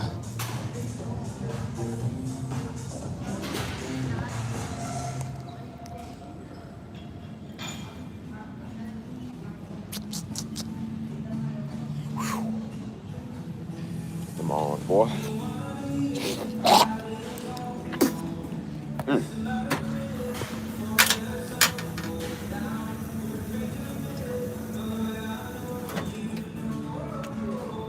Woo.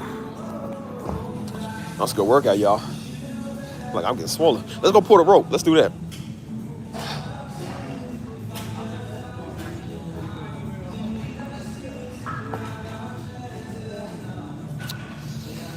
Whew.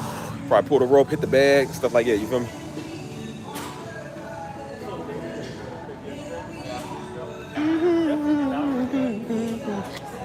All right, y'all, let's get it. Yeah, my arms looking good, boy.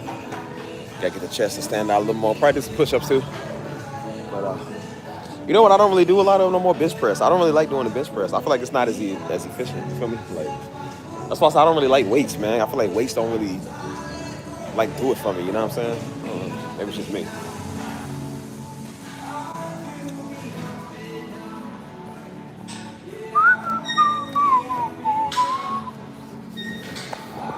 Put y'all about right there. How that? Back it up slow.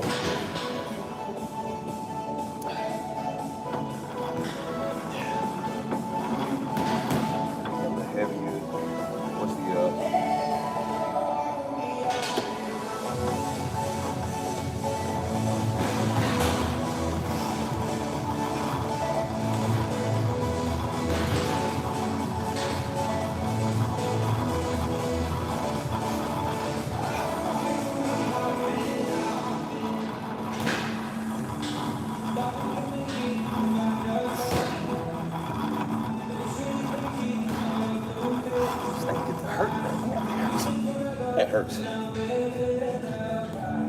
You talking about hanging the nigga? Come on.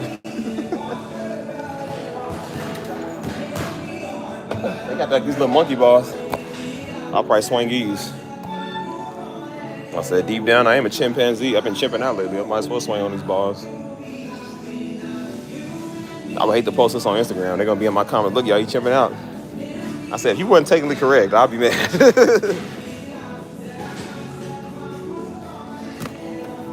They got all these like little weights and little balls and stuff you need to use and stuff.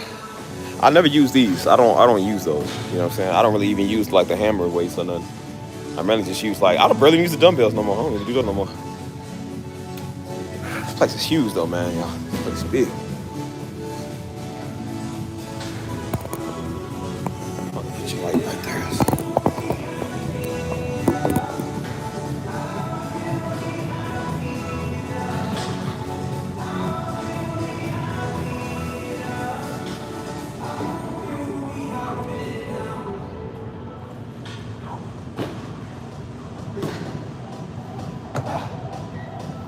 It's like I don't really do nothing though. Oh, you're supposed to skip. Sometimes you gotta skip.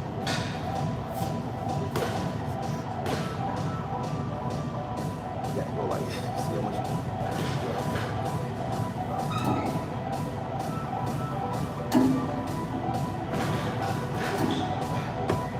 I don't know, I feel like they're not spaced out enough.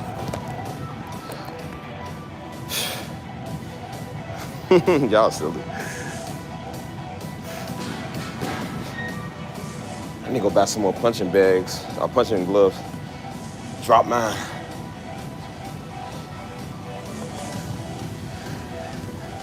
Get these arms bigger, y'all.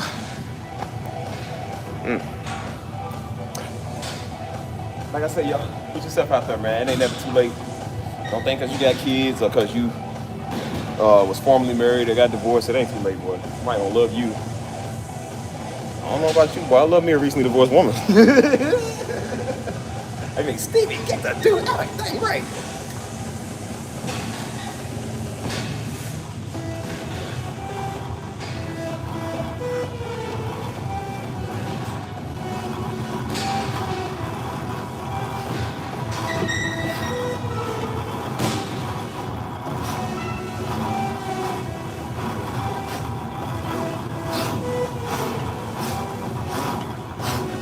Woo, man.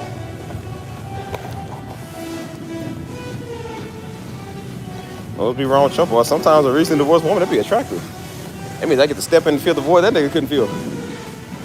That means she gonna cook clean for me. She gonna cook for me, boy. That's why I say, yeah, girl, forget that dude. He's a nobody.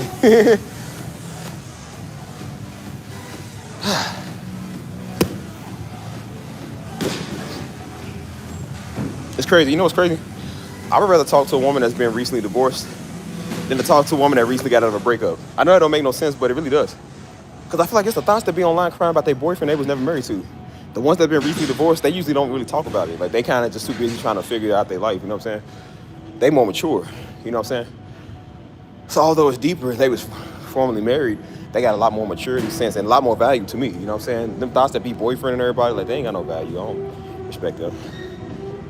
The ones that be on IG crying about love and relationships are not the recently married ones. It's the recently boyfriend girlfriend ones. Like, those, nobody respect them. The ones that's recently married, they don't say nothing. You don't even know it because they won't even tell you. Sometimes they just kind of keep to themselves. That kind of be attractive. I'm like, ooh, okay. They be like, yeah, he was a terrible listener. He didn't respect me. And then they see me, I'm a good listener and respect him. That's when our boy won't come back in the picture. Please leave her alone. I saw a dude, he called this man. Some dude recorded some ex-husband calling him simp. He's like, hey, man, I'm telling you, man, leave my wife alone, bro. Leave her alone, man. She's still mine. He started crying on the phone, y'all. Dude was recording him on the phone while he's talking. He said, nah, man. He's like, nah, she mine now, bro. Leave us alone. He said, please leave her alone. I'm begging you. I was like, oh, my God, ew. I said, ew. You know what I would have did? If that was me, I would be like, hey, she can't come to the phone right now. She busy. Click. I'm like, nah, go ahead and FaceTime, baby. Go ahead and FaceTime. See her laid up on the couch snuggling with me. Yeah, that's right. She busy, bro. She busy, brother. Click. His heart was up here. Now it's way down here. His heart is in his shoes. He gonna call back. Brother, didn't I tell you don't call her no more? She's busy.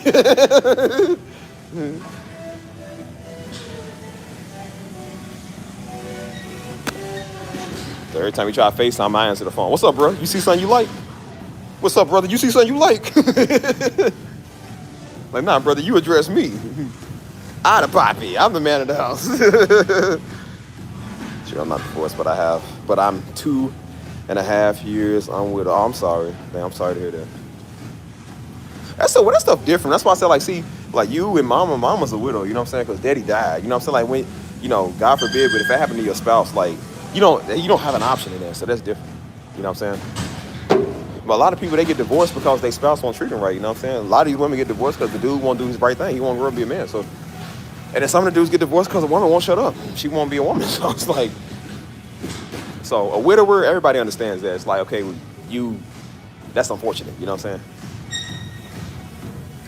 But don't feel bad if you got divorced, man. Look, it happens. And you end up, like I said, I know some people that go to my church. Like I said, this woman, she, because I asked her about questions about, like, you know, like I said, she got a kid and stuff like that. And so she's in our group, and I was asking her questions about, like, what it's like to be, you know, a parent and stuff like that, you know, so I know what to do when I get one, like how women operate and stuff. And she told me, she said, look, I was previously married to my first husband, you know what I'm saying? She was like, you know, even though we got a divorce, she was like, it was unfortunate. She said, but now I'm at the love of my life. Now I got a daughter with him, you know what I'm saying? She said, I'm happier with him. So sometimes it happens, man. You see a lot of people that was like, hey, man, I had my first marriage, it didn't work out.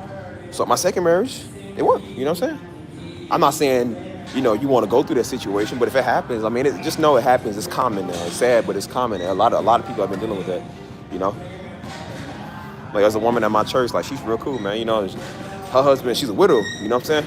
Because her husband died from the same thing Daddy died from, you know what I'm saying? Except he died a couple of years before Daddy. I think Daddy died first. No, Daddy died first, and then he died a couple of years ago, you know what I'm saying? From the same thing Daddy died from, you know what I'm saying? So when she told me and talked to me, I could relate to her. I'm like, I understand. She got 2 kids by him, you know what I'm saying? And so she's a single mom, and it's been kind of tough on her, but she's doing better, you know what I mean? And so I'm just like, it's very unfortunate, you know what I'm saying? You know, but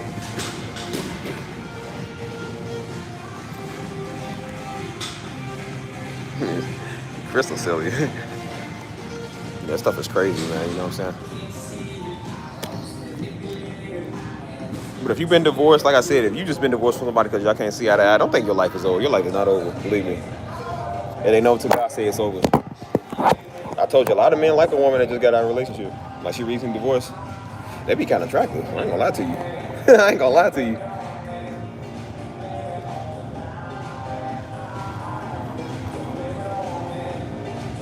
Because, you know, she's usually a no-nonsense type person, you know what I'm saying? She's not gonna deal with nonsense no more in her life, you know what I'm saying?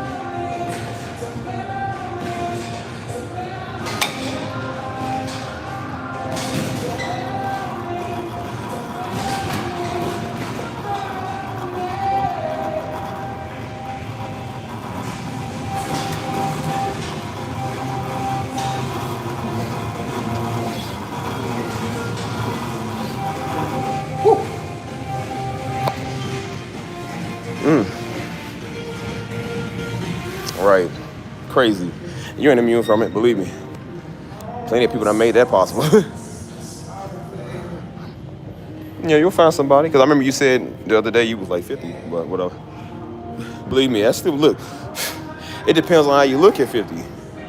That's some women out here, boy. That's some older women out here that's like 50, 56, 60 years old. Boy, they be looking good. I said, girl, look here. Maybe old Leroy couldn't treat you right. Maybe old Guantanamo Negro couldn't treat you right. I can. I know a dude now. He was like, hey, go. He said, get an older woman. He said, they know what they want. I said, I know. You ain't got to tell me. There'd be older women to be working out in the gym. I said, look, girl, let me tell you something. Hey, let me tell you something. Ugh.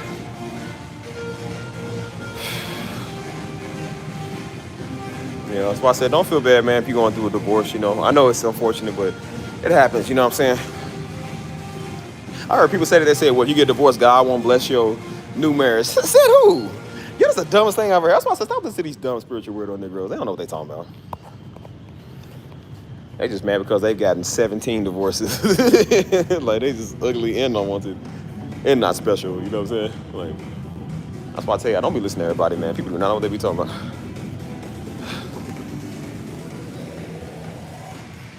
Ain't nothing wrong with an 83-year-old woman, boy, please. I done talked to a woman that was 99 and a half. The old Sarah from the Bible. Sarah must have still just been looking good, because if Abraham still wanted to lay with that after 99 years. Remember, they lived to be like 600 years old back then, so 99 to them was probably like the new 28. So, I don't know. You know what I'm saying?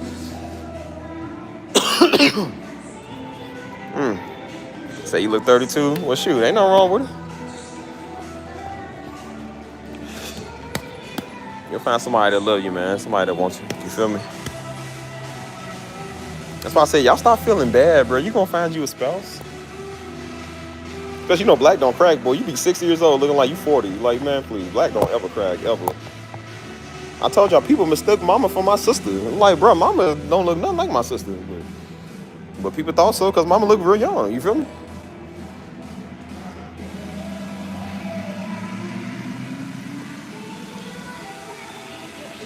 This thing up. Stay still. Stay still. Hey. Stay up. Move. Stop. Stay still.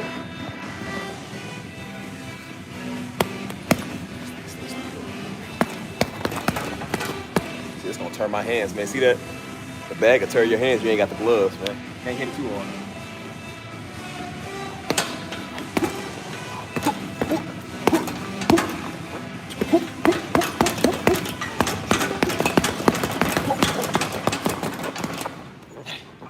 Yep, that's gonna tear your hand. See, bag is rough. That hurts too. You definitely got to have the gloves, boy. I think it'll tear your skin. See how it's getting ashy already? Hey.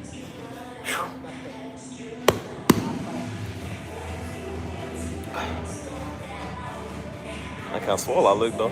My arm be looking big.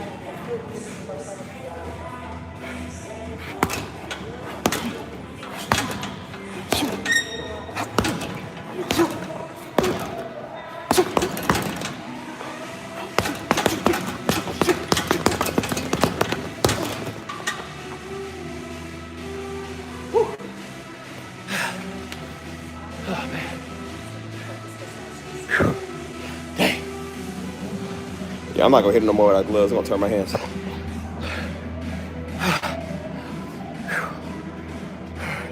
I've done it before.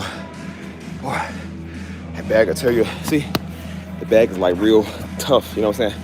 That'll tear your skin, man. Dang. Be careful.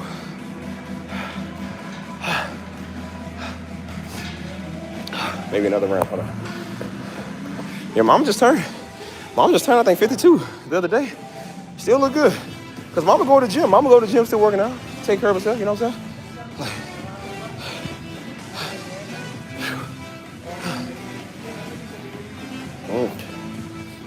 Just because you get old don't mean you gotta let yourself go. That's why I be trying to tell fools, like, boy, just because you get old, you have kids, don't mean you gotta let yourself go. You can still be good looking. Shoot, everybody likes a sexy mom. A mama still got it? Shoot.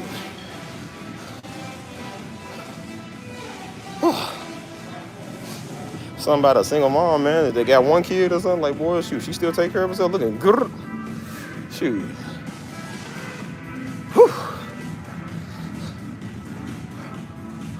Some of y'all just don't know your value or your worth, man. If you ever want to know what your value is, don't let a nigga tell you that. Boy, please. I told y'all women the game, boy. Bring up his credit score, bring around a dog. See, I told you. Don't let them make you feel bad, bro. You ain't nothing to feel bad about. I hate too, boy. I won't turn my skin, man. Damn, that hurts.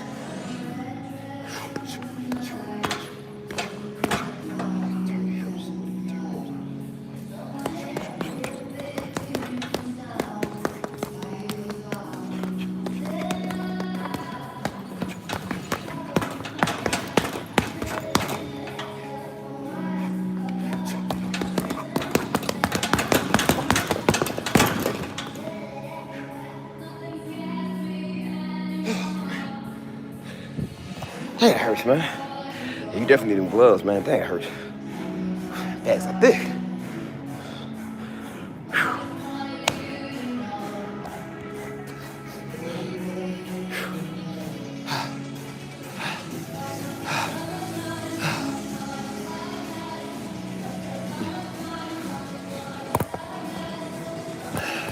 No, the stroke gonna be in the way, but it's whatever.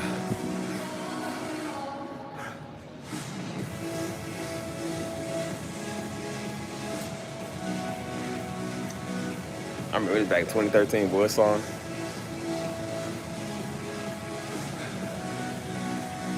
See that? Next one. This one right here.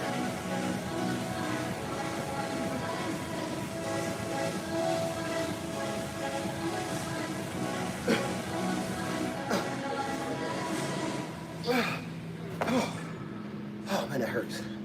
That else hurt. Oh, those hurt, y'all, for real. That's like working up your abs too. Like you do that, it keeps your core tight when you do it. Works your abs. I wouldn't dare punch without those gloves. It do hurt though, because the bag is real tough. It's like real rough. I remember around like 20, what was it? I had my first job, 2014. I bought a punching bag for the house because that's when I was training to do boxing at the time. So I bought a punching bag, Everlast bag for my backyard. And I remember Daddy, I put up these 2x4 studs on the whatchamacallit. So I hung it from right there. And I would go outside and punch it, you know what I'm saying? That's when I was doing my outside work. So I had a gym membership. I would go outside doing my boxing training, punching the bag. We had a 108-pound rock in the yard. I weighed it on the scale. I used to pick it up on my shoulder and walk around the yard. That's why I said I'm big now. That's how I got big, because I was doing the workouts. I walked around the yard with that 108-pound rock on my shoulder, switch shoulders, stuff like that. Well, I felt unstoppable, man. I was eating 6 meals a day. You know what I'm saying? Like, I was lethal back then, boy. I could hurt you for real if I wanted to. That's why you see my old pictures, man. Like, I was bigger. I was more stocky, you know what I'm saying? I stopped doing a lot of stuff, like, as the years went on, but I was big, man, you know what I'm saying? Whew. I feel like it's coming back. I'm still pretty big, but I definitely was bigger back then.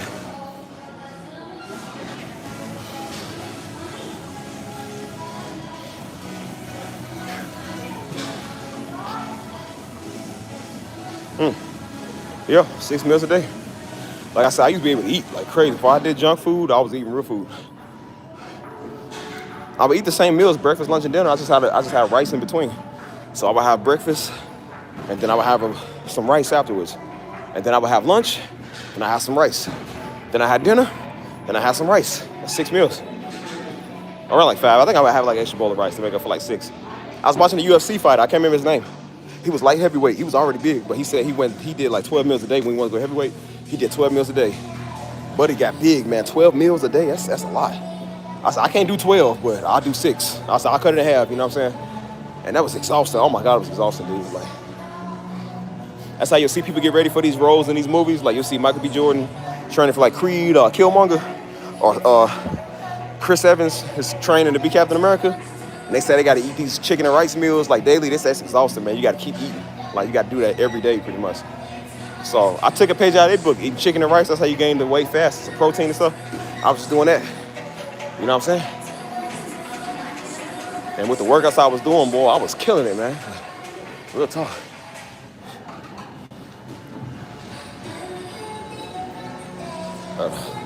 Some water. I can barely do 2 meals a day.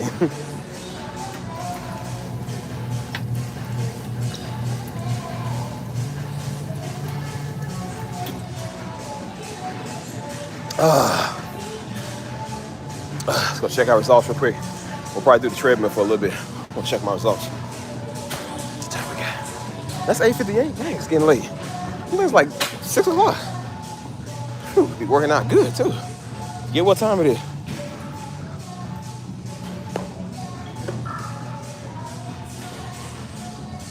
Check it out. All right, let's check out our results out, y'all. See what we looking like. See how we do. See that? Yeah. Feel stalky, you know what I'm saying? Definitely stalky.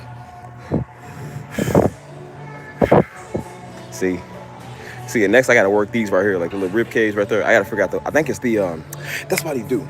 They do some butterfly curls. Those are the, what's called this? You lay on the bench. I used to do those a lot too. I think that's how I ended up getting like mine pretty big. Like you lay on the bench and then you pretty much call them butterflies because you pretty much like stretching yourself out, you know what I'm saying? So, those was fun, man. I don't know why I stopped doing those. Those was actually good.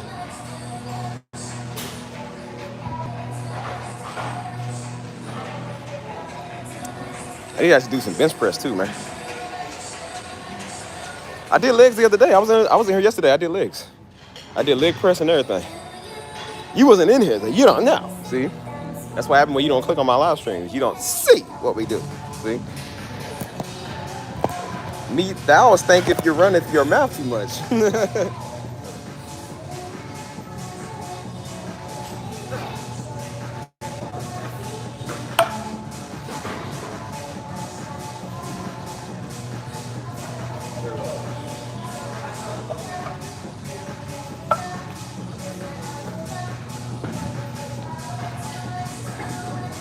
I'm gonna do some, oh shoot, stop doing that. I'm gonna do some bench press. I'm trying to figure out the best angle to push out. Can I put you right here? I should have brought my camera stand. I don't know why I didn't bring my stuff, man. Hey. Stop, dude. It's a brand new phone. Stop. How do I set you up? Oh.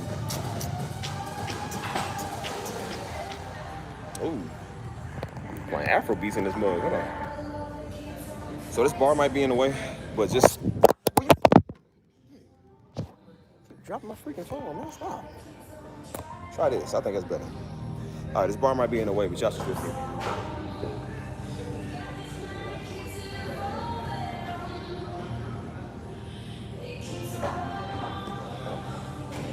Let me spit first. That's like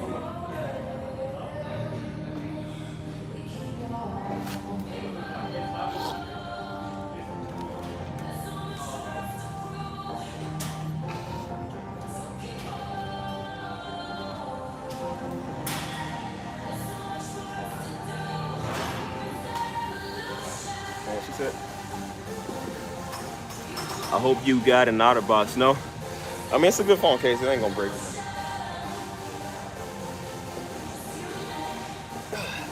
You guys still see me? Let me know.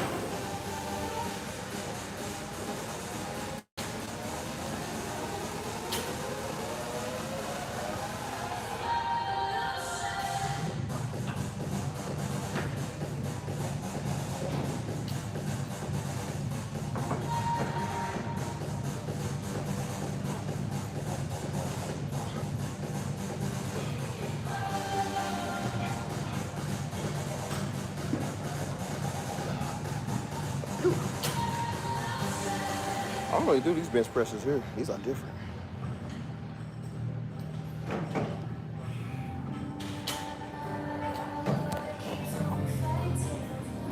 Yeah, I ain't gonna do too much of it.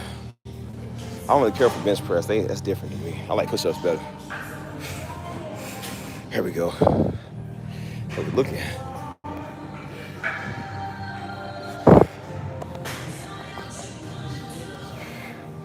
See that? It's all sticking out. See that? The definition come out a whole lot more. That's what you want. See, when I do them butterfly curls, like when you lay on the bench like this, like you lay chest flat, and then like I said, you spread your arms out. Like you take the dumbbells below you and spread them out. Them things work, but I like them too. I ain't do them in, I don't know how long. Whew. Check ourselves. Ooh. See, that's when your veins start popping. I see that? You got them little micro veins. See that? Like some venom or something. You feel me? Like, that look crazy. See, you see like the little micro veins on your arms, on your shoulders, stuff like that. Look crazy.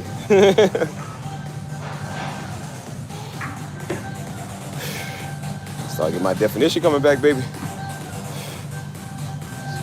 Head to toe. Yeah, there we go. Looking good. I see that. Yeah, see. Yeah, looking good. Okay. We're gonna do abs next. I gotta do a day where we just do like legs and abs. Can't do all of them in one day. It's way too much. Hold on. I don't really do those. That's why I say I gotta branch out my workouts. I don't really do the little hammer bills and stuff. I don't really do that stuff. Don't really do them too much.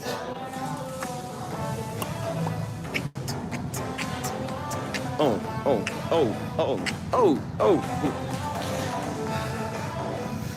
All right, y'all. I feel like I want to do one more thing, but I don't know what else to do.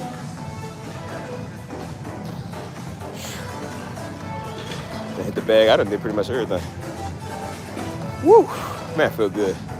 Feeling fresh. Feeling good.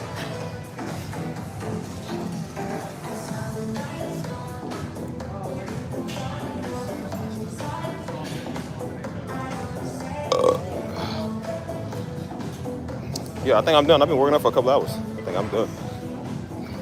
Sometimes I do. I used to do a lot of back. That's not bad. Hold on, I ain't gonna say I used to do a lot of back then. So like back shots, no, I ain't gonna say that. Well, like dang, baby got back. Like nah, not on the man. I used to do a lot of workouts back then. Like yeah, you know what I'm saying. What you do is there's a workout called something I can't remember, but you pretty much get some dumbbells. Yeah, silly. But you get some dumbbells, you pretty much bend down like that. You just do that. And like the weight and the tension on your back kind of like tightens it up, you know what I'm saying? So that's why my back was like real defined. Cause I would do like a lot of those, you know what I'm saying? And then anything you do with like shoulders and stuff, you work your back out too. So I wasn't really too big on back workouts, you know what I'm saying? But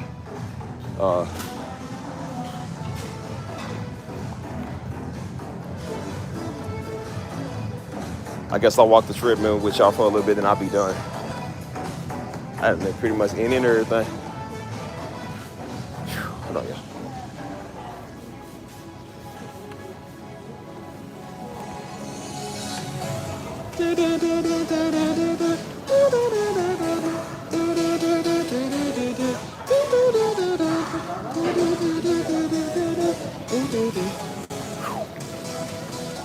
Feel that, boy. I feel good. Stop this.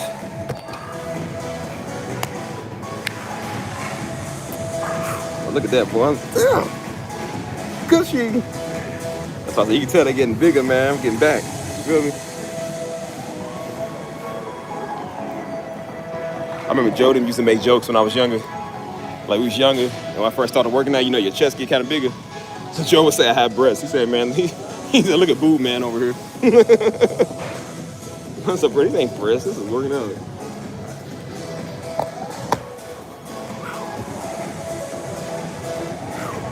Getting big, boy. Woo. Like that.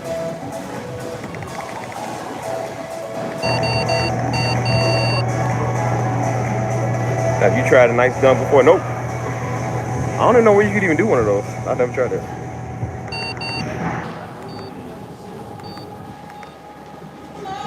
Oh, sometimes I get a good feeling.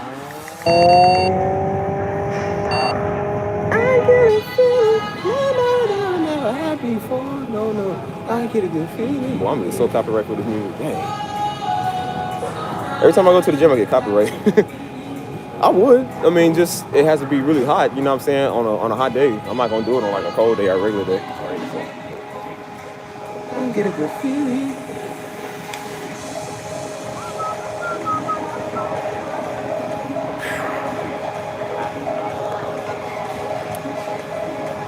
that.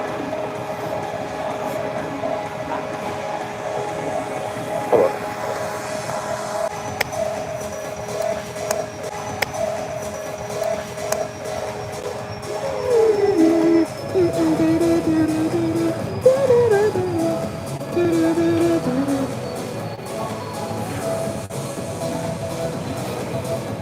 Yeah, it does. Honestly, man, with this weather outside, that sounds perfect, man. Summertime in Texas, shit. We need ice bath every day, man. It's so hot out here. It's crazy.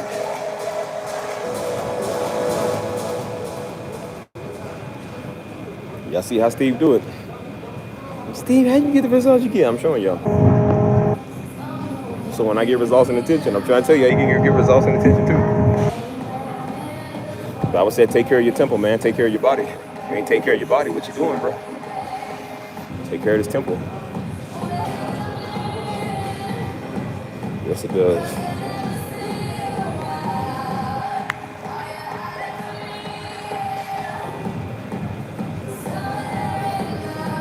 You know the thing about the gym, they play the same songs, bro. Same music. I hate gym music.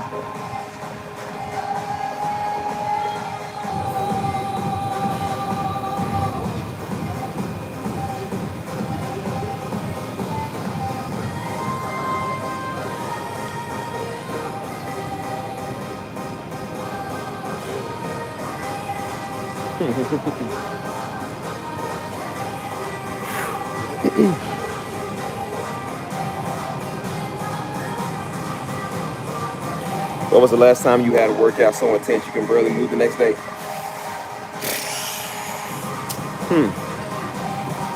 Trying to think.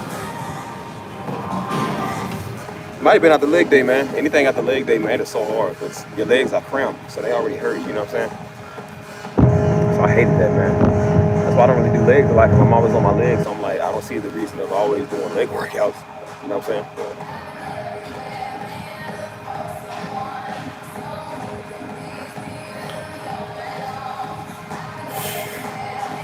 Sometimes when I did this one extreme bench press one time, man. I was trying to max out my weight, and I think sometimes like bench press to get your shoulder out. You know what I'm saying? Like kind of like upper in this area, it feels like it's like kind of turned a little bit.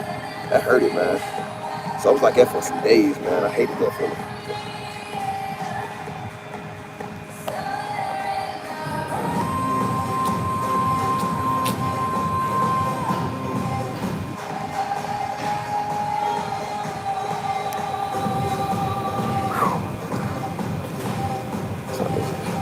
Hold on. There we go. Okay, I think I'm good, yeah.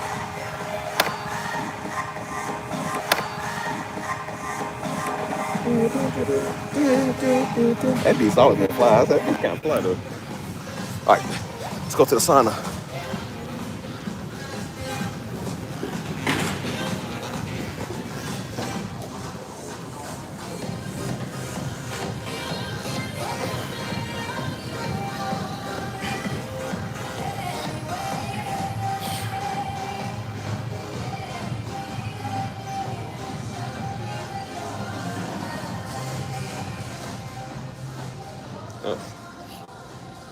All right,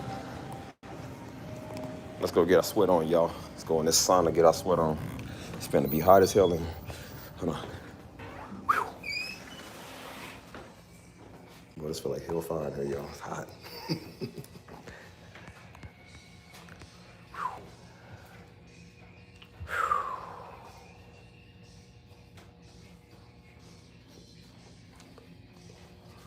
Look, this is why it's so hot. Look. Boy, I feel like hell in here.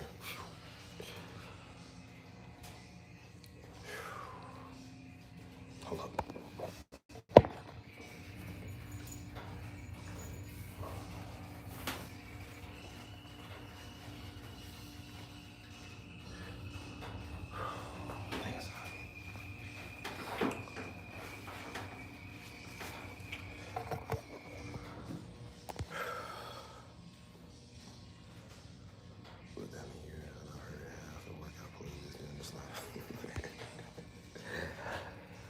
It's the same songs, y'all. I'm gonna think of the royalty check every time that song plays. It's crazy.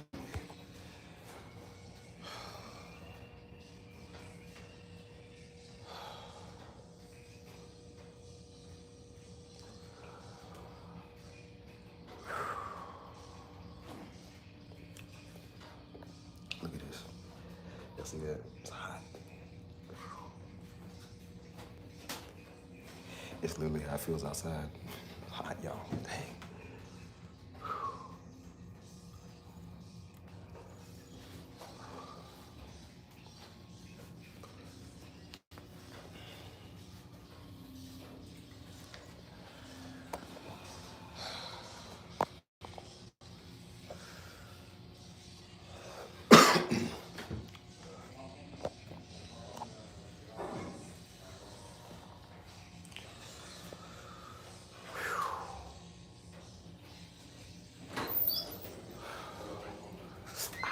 Dang, it's hot. I'm gonna put my back on this sun. It's hot. Dang.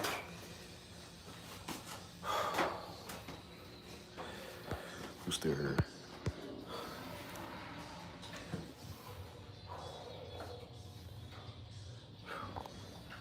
Hold on. Shit, I don't know. Shit, I don't know. I don't say.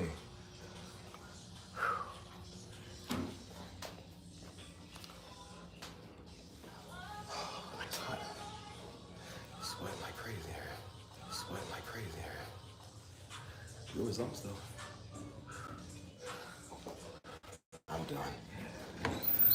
Oh my God, it's hot in there. Jesus. Whew. Dang.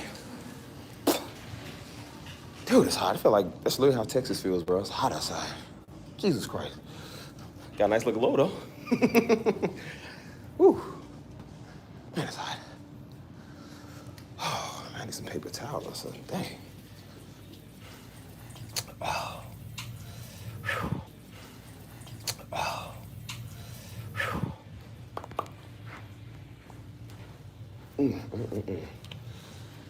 Oh, I ain't got no paper towels or nothing.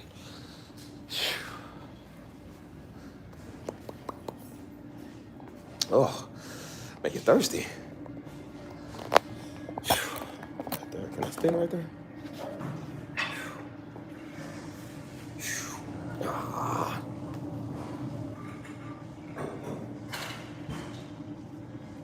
See, it look all right to me. I like how the complexion gives me. You get out this tan or whatever, make you look good. Yeah, it's good to me. See the back muscles? I gotta get those working again, man. My back muscles ain't been worked out in a long time. Like, I used to have them too, bro. I don't think I really got them like that no more.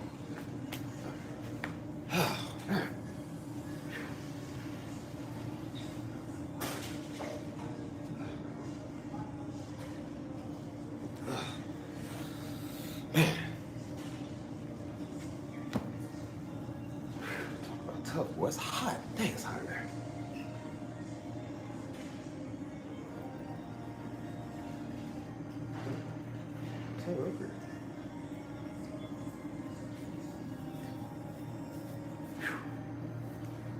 Oh man, talk about results.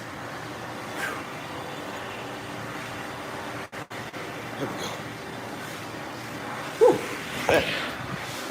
Oh, I'm feeling good today, baby. That workout how it hits, boy, you feel different. You feel me? I'm done for the day. Get some water. I'm out.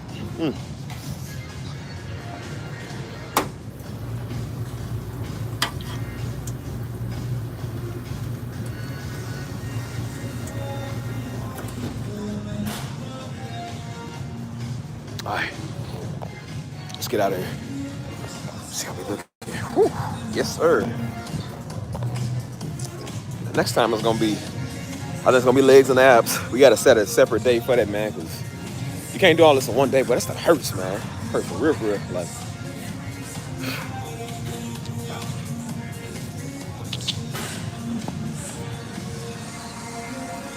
Whoo! That sauna clear you up too, boy. It's hot in there. Bro, it's like a depressing hot. It's just like, it hits you. Like, dang, it's hot.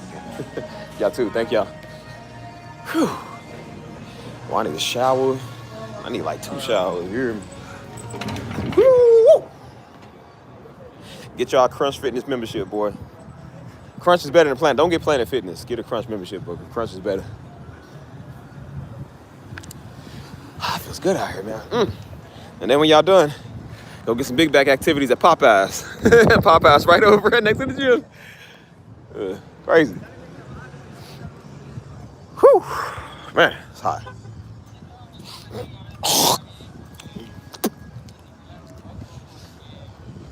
Oh, y'all go to cross the street, go to the taqueria over there, some tacos.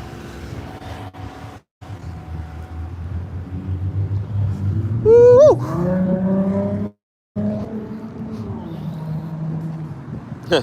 I had something in my chat, man. I was playing for Sunday service in my church here, and we got to play both services. So I played the English service and the Spanish service. So the girl was praying in Spanish. You know what I'm saying? I don't speak Spanish, so I don't understand it. So I'm in the background doing the background keys. So I put it in the group chat, and I told Chia, you know, Chia Mexican. I said, hey, I said, translate what she said, because I don't know what she said. And she was accurate. She was saying like what old girl was saying. I was like, dang, man, how you know what she's saying? That's hard. You can't understand it. I had to post it on my social media, like me playing in the background, because the keys was so nice, man. Like, people love me when I get there. They love me when I'm on stage. They say, are you on stage today, man? You on stage this week? I said, nah, not this week. They say, yeah, when you go back on stage on the keys, bro. They said, bro, you are just so good at the keys, bro. Again, they don't know us, so they don't know who I am, where I come from. So I like it like that. I like to even think I'm just a random dude that just came to church. Like, yeah, I'm gonna be random. I don't want y'all to know who I am yet, or at all for that matter. Like,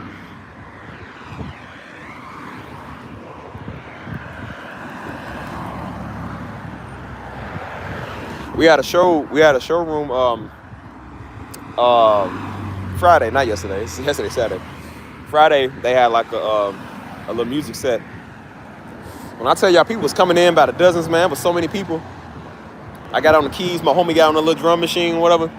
He was doing his thing, I was doing my thing. Cause when me and him, that's my Puerto Rican homie, man. When me and him flow, boy, we be flowing, man, cause he sang too. So when he flows, I be flowing. When I flow, he be flowing. So we be doing that for hours, you know what I'm saying? I looked up, man, the floor was full of people, man. It was so many people. Well, people came in, girls in there crying, people on the floor passed out, just snotting everywhere. They said, y'all just play so good.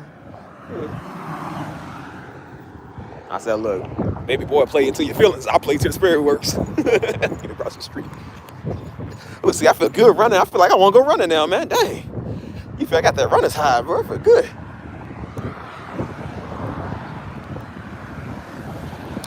I don't think I be doing that much. Like when I be on stage playing, I don't think I'm doing that much till I hear the playback. It was so good, I had to put it in the chat. I said, I had to post it on my social media. I said, dang, I'm really doing something with the keys too. I was playing that.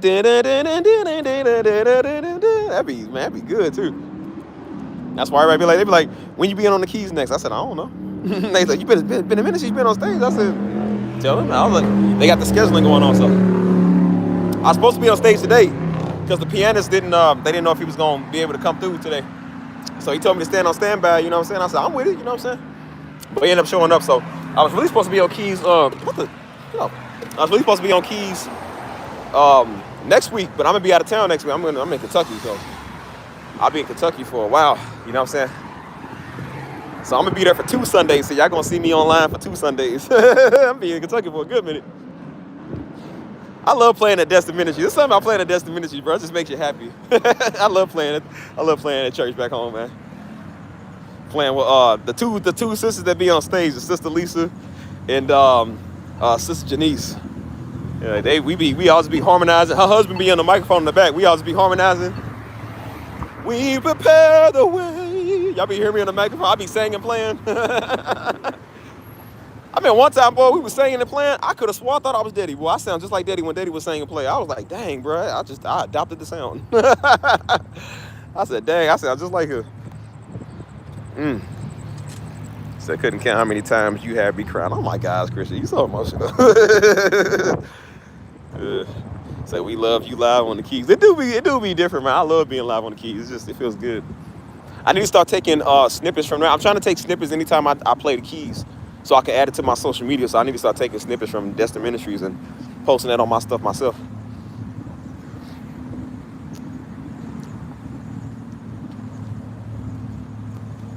Yeah, once I be that,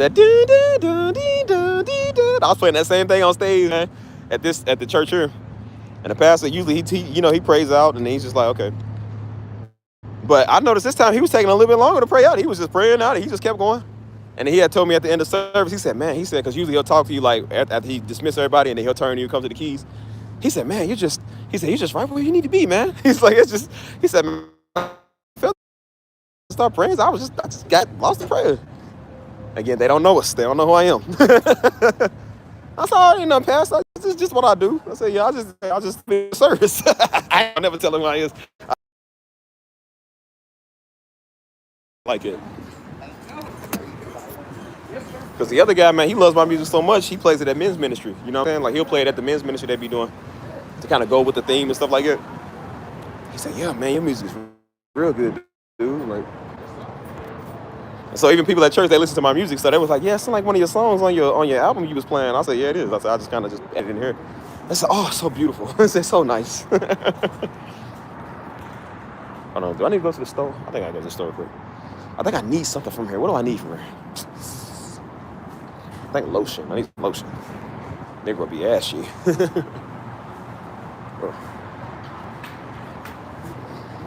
And I like being on keys too, because like I said, they'll let you know we gotta wear a set of ears. So they'll tell us when to go up.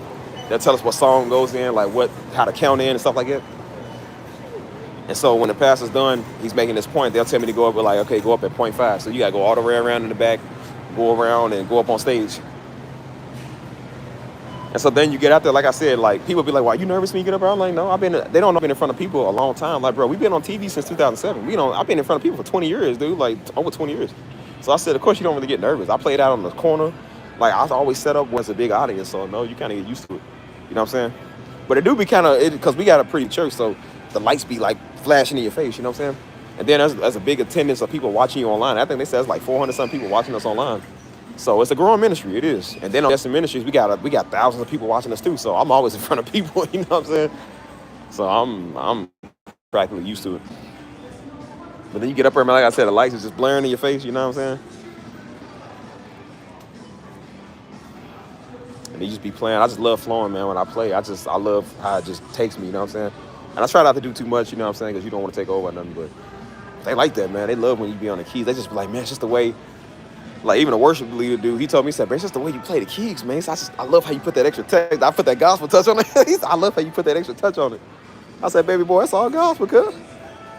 And so another guy there, the same guy that loves my music that plays it for, like, men's ministry, he had came to me, he had told me, he said, you know what, man? He said, you know what I really like, man? He said, I love gospel music. He said, we need to start incorporating a lot of gospel music in what we do.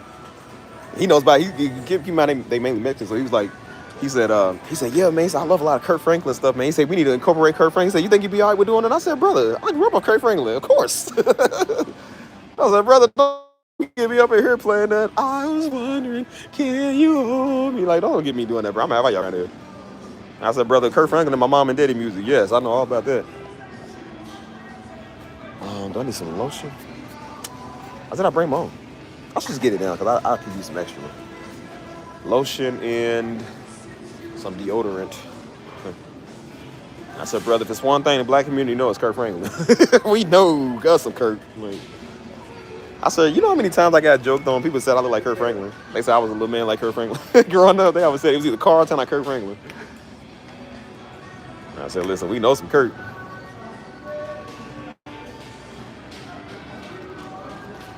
But yeah, I love playing the keys, man. You know what I'm saying? So. And then I'll post it online on social media. That stuff be going up, dude. Like, people love that stuff. And what I do is I learn the skill, the lesson to it. I won't just post the video. I'll post a caption with the video. So it's an affirmation that go with the video. You know what I'm saying? Because people love affirmations and they love music that go with it. So I'll post it. And when I post it on the video, it gets more attention and more traction. You know what I'm saying? So people will be in the comments like, oh my God, I needed this today. Somebody was in my comments like, I'm crying, don't even know why I'm crying. I'm like, is it that deep? I was like, dang, I didn't know it was that deep. It's just a YouTube short. Like, okay, but I said, I was just posting it for views and likes, but I guess it's doing a lot for, people. So. Because I knew having a social media presence was big. I just never really would do it. You know what I'm saying? Past couple of years, everybody kept telling me like, oh, shoot. Daggone it, man. My service sucks.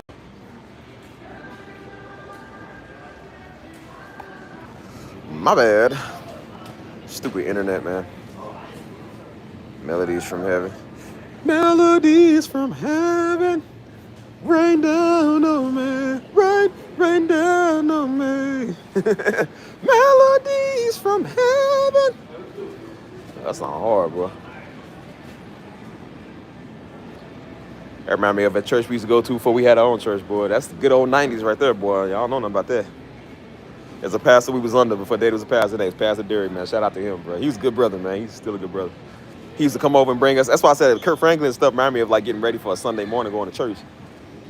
And so Daddy would, that's when we had VCR tapes. Daddy would put on like a TD Jakes VCR tape. And he'd be listening like Kurt Franklin while he's in the bathroom shaving, getting ready for church in the morning. You know what I'm saying? And so, like I said, he was on this pastor, man. He good guy, man. You know what I'm saying? He would come and bring, he would always come by the house, man, kind of give us toys, you know what I'm saying? He came back one time and gave us like a gift basket, you know what I'm saying? I mean, I ran outside, he was leaving. I didn't get to see him, so I ran outside and called him up the street, man. I said, hey, Pastor. I said, hey, thank you, man. I appreciate that. He gave me like a little remote control toy car. So like, he was a good guy, man. Because he loved Daddy. He respected Mom and Daddy, you know what I'm saying? Because Daddy used to lead the worship at that church. And so Mama told me, she said, bro, your father would like, he would always do the worship and everybody loved when he did it. Because he'd be on the piano and he had a whole men choir. He was like, because Daddy was the only guy that could get all men together and do stuff like that, you know what I'm saying? And so she's like, your father be on the keys, dun, dun, like, we love to praise God. Have all the men singing and stuff. Like everybody, like I said, Daddy used to lead the youth group at that church, you know what I'm saying? So he's just always been that guy everybody loved, you know what I'm saying? So wherever he went, he got a lot of honor and respect, you know what I'm saying? So even when after Daddy died, man, that same pastor, Pastor Derek, had called me.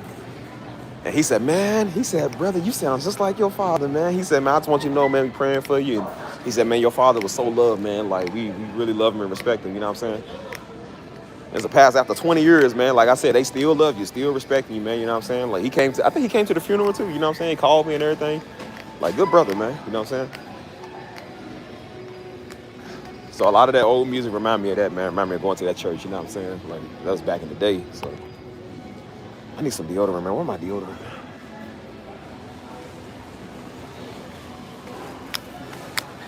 Get some deodorant. Man, they don't be making this stuff cheap at all, man. Old Spice don't went up and everything. Let's see what this smell like. That's pretty good. I like that. We'll take it. Rain down on me. Rain down on me. Melodies from heaven. What's happening? Yeah, I remember you from the West Coast. What's good with y'all? Just be careful if you're over on Crenshaw and Slauson or you in the jungles. Be careful. I'ma pray for you. Wait, is this hold on, what is it?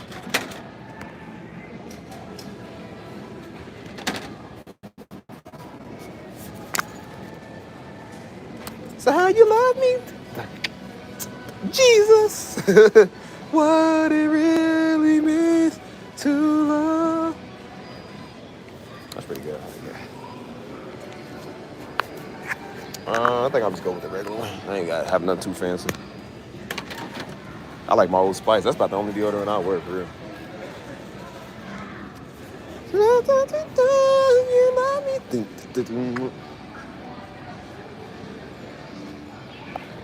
That's why y'all be hearing me playing that little tune y'all be hearing me play on the piano. That I got that from Kurt Franklin, bro. That's some Kurt Franklin chords. Kurt be killing it, man, with the choir and the chords, bro. He just has that sound, man. Everybody know that sound. We call Kurt, man. You feel me? Like everybody named mama grew up Kurt Franklin.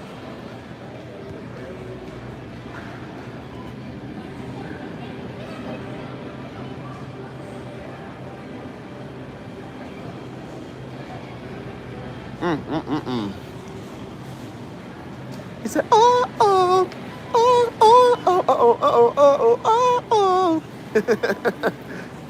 Kurt was killing it back in the day, boy. I'm telling you. You are the sun right after the rain, wherever you are. Well, that song reminded me of Friends and Family Sunday, boy. We had our church back in, 2005, 6? Oh, my God, bro. We wore the crap out that album. I've been looking for you.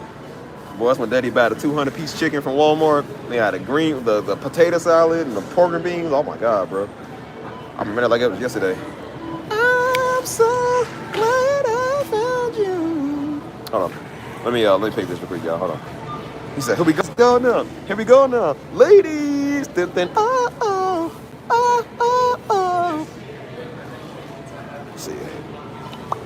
that right there.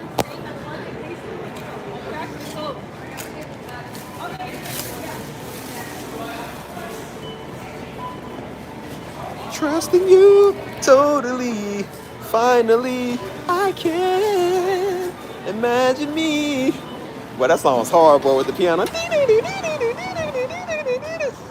It's gone, all gone. It's gone, it's gone. It's gone, said it's gone. It's gone, said it's gone. All gone. Boy, they was killing that, boy. Oh, na, na, na, na. Oh, na, na, na, na, na, na. Kirk just always did his thing. That's why I miss the old music, man. This music nowadays sucks. It's new Kirk Franklin. All this crap sucks, man. I don't listen to none of this no more. You know who I really miss back in the day? Boy, Dietrich Haddon. Boy, Dietrich Haddon was like R. Kelly, man. He was cold, boy. We wore his album out so much, man. Going up, we used to go to a ministry up in Dayton, Ohio back in like 2002, 2003. Well, when I tell you Daddy wore out that Lost and Found album, oh my God, dude. Daddy wore that album out, dude. Because Dietrich Haddon was just cold like that, man. He just had them beats. He makes his own beats too, and he can sing too. The ding, the ding, the ding, the ding, the ding, the ding. But they love Dietrich Haddon, man. Whoa, whoa, whoa. So my mama and them call me Dee Dee, and that is what they call me, Dee Dee. Oh, my mama knows that I'm a baby, and I just really want you to see. Ooh, oh, oh. He was killing it. He said, oh, ooh, oh, oh, oh, oh, oh, oh, oh. Dietrich Haddon.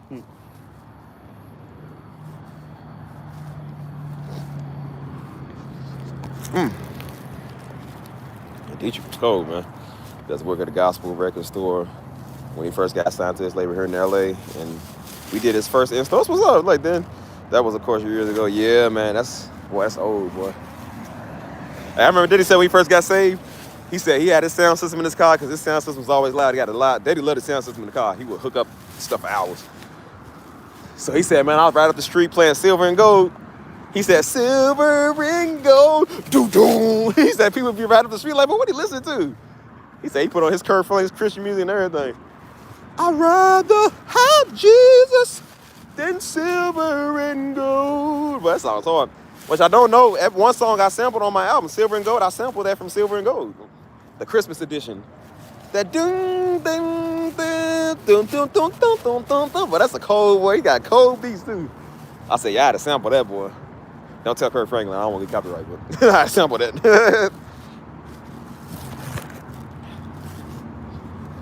They want for you. Good old music, man. That's why I miss old Dietrich Haddon now. Man, mama saw Dietrich Haddon in Detroit like 3 years ago, man. He cool. We took a picture with him and everything. He cool people, man. You know what I'm saying?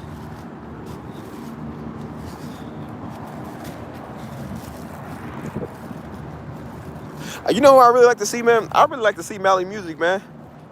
I remember when Mally Music at first came out, Daddy had gave me some of his songs, man. Because he had told me, he said, son, he uses the same keyboard to make his beats you use. You know what I'm saying?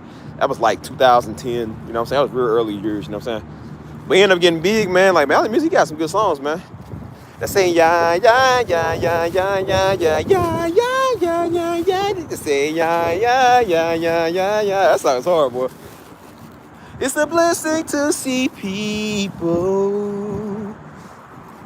He did a song with Jasmine Sullivan, man. It was called, what's it called, man? To Be Loved by You or something? You already know Jasmine Sullivan. Oh my gosh, she can sing, bro. I would listen, bro. I would pay to listen to her sing for hours. That's just some people you would just pay to listen to. They just got that gospel sound, bro. It's just beautiful. Said it's so good to be loved by you. She killed it. She said, so good, so good. I don't know how she was doing all that, boy. Cause it's so good. Oh my God, Jasmine Sullivan's cold, bro. Just don't forget to go and pick up your I was like, oh my God, girl, don't do that. Don't do that, girl. You gonna make me propose. Stop it. It's something about a black woman saying, like, African-American, not African. Because, I mean, Africans can sing, but it's something about an African-American woman. I don't think nobody can sing better than an African-American. I hate saying that term, but African-American black woman, like, dude, ain't nobody singing better than them. I don't care what you said. You ain't finding nobody sing better than a black woman. I'm sorry. You just can't. Black women sing so good, they make you want to fall in love, bro. That's how good they sing. Oh, my God, bro. Why y'all think I used to like Summer Walker, man? Because Summer Walker can sing. It's just the way they sing. It make you just fall in love. It's like, dang, man, they so cool. Like,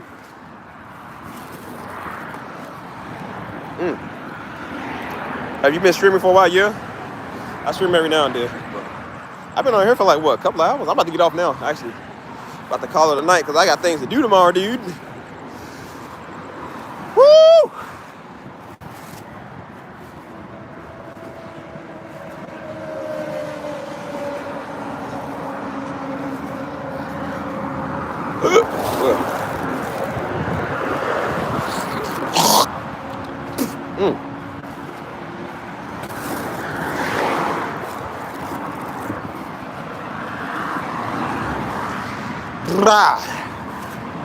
Like I said, man, bring back the old school music.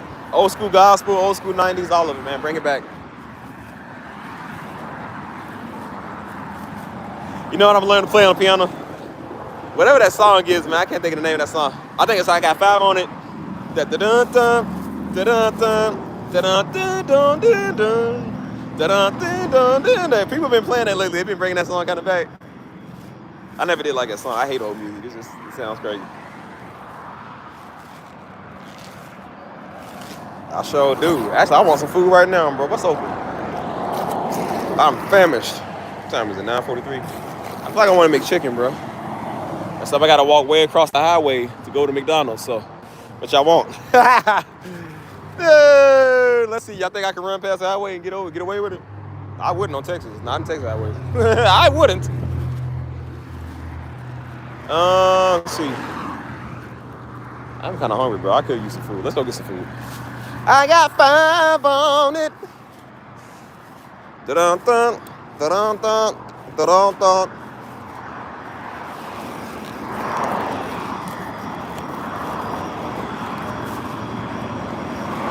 That was pretty good ever in music, boy. He said, Said, baby, you should let me love you. Let me be the one to give you everything you want and need. He said, hey, hey. Baby, I just don't get it. Do you enjoy being heard? I remember that when I was in fifth. I was at 4th or 5th grade when that song came out. Because I remember we had a big old debate who was better, Mario or Usher. And all the girls, no, Usher's better. I was like, who is Usher? I don't know what it is. That's when that song, dun, dun, dun, dun, that song will never get old. I don't care what you say, bro. They are playing that song to this day. That song will never get old. I don't even know how old that song is. It will never get old.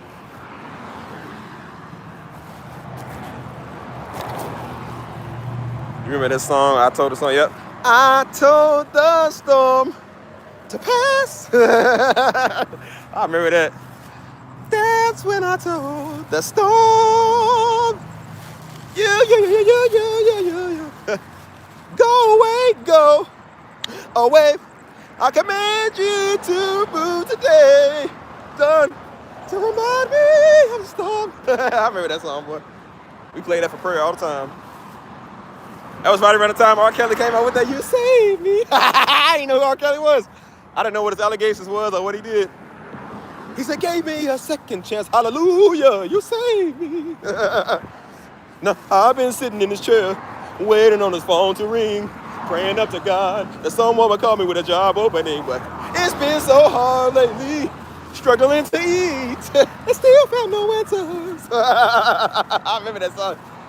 I stopped believing in his word and got so mad at him that every time somebody said God's good, I just laughed.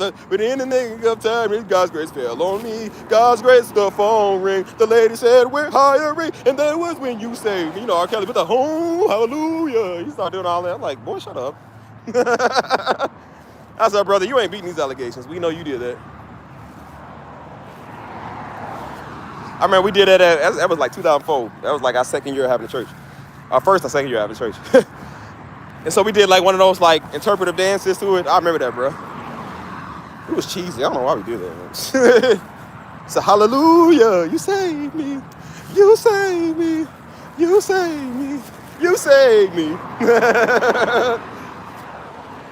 I didn't know what he was accused of at first. I was like, I just thought, oh, he's a good guy, man. You know, he's getting saved from the world. Boy was peeing on people. He went right back to peeing on people. Al Credit's a weird nigga. Oh my God. I don't even know how I remember word from word that song. I had that song in years. We heard it so much.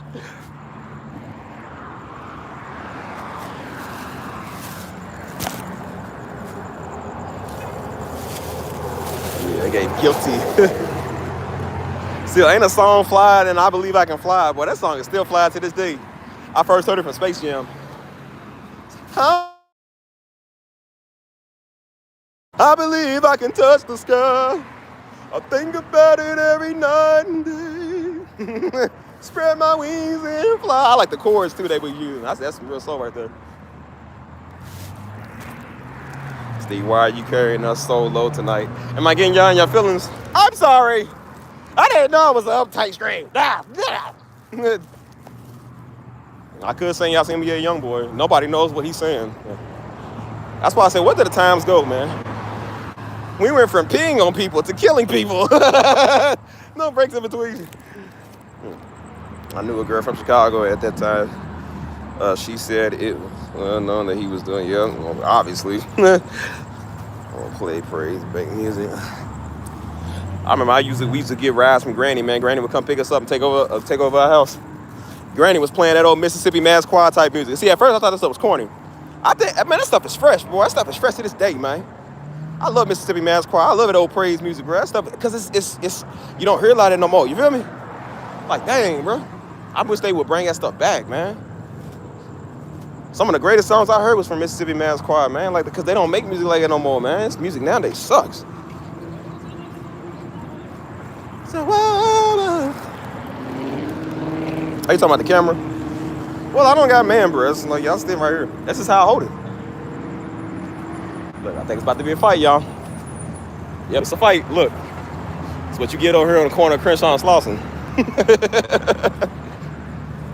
I was just trying to go get some Mickey D's, man. I don't want no problem, dude. Just want to make Flair right.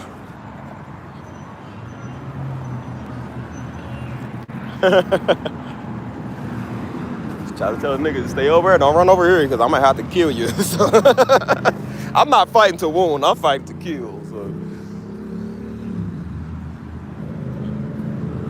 hit that down, down, down, down, down, down, down. Y'all remember that song "No Church in the Wild" when that was popular at the time? Human beings in the wild. What do you say? What's a mob to a king? He said, what's a king to a god?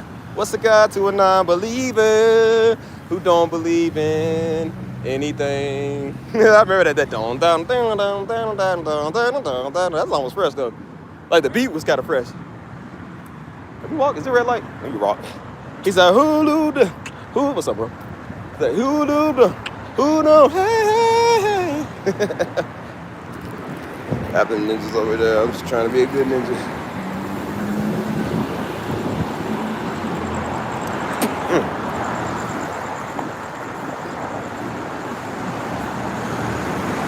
But that song was predicting what's going on nowadays. A lot of riots and stuff. Because the whole video was just anarchy. Fighting the police, fighting everybody. That's really what it was about. I said, bro, they predicted the future.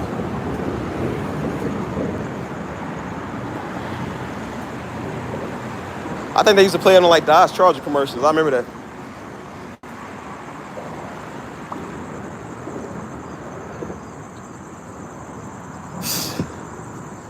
He said, tears on the mausoleum floors, blood stains the Coliseum doors. I'm like, bro, they was rapping some deep stuff. Kanye, when he got his turn, he was rapping something crazy. He said, we start a new religion. There is no, what did he say? He said, just roll up the weed and let me have some. What did he say? He said, I'm now control of the threesome. Roll up the weed and let me have some. I said, nigga, what? We should have known Kanye was crazy. He's always been nuts. I was like, what is he talking about? Niggas just making up lyrics. Hey, dang. Walk. I walk now. Crenshaw and Slauson is late Nipsey Hussle Square. That area is built up. Yeah, I just saw, shout out to Nipsey Hussle, man, or Black Sam too, man, his brother. He just actually started a fund for his niece and his nephew, you know what I'm saying? I think Nipsey left him a couple of grand or something, or a couple of million. And I think he flipped it into like a couple of more million and he set them up for life. I said, bro, that's good, man. Like they got them some good inheriting his money or something like it. You know what I'm saying? Like that's good. I heard Nipsey Hussle, man, he was a good dude, man. They said he was a good guy.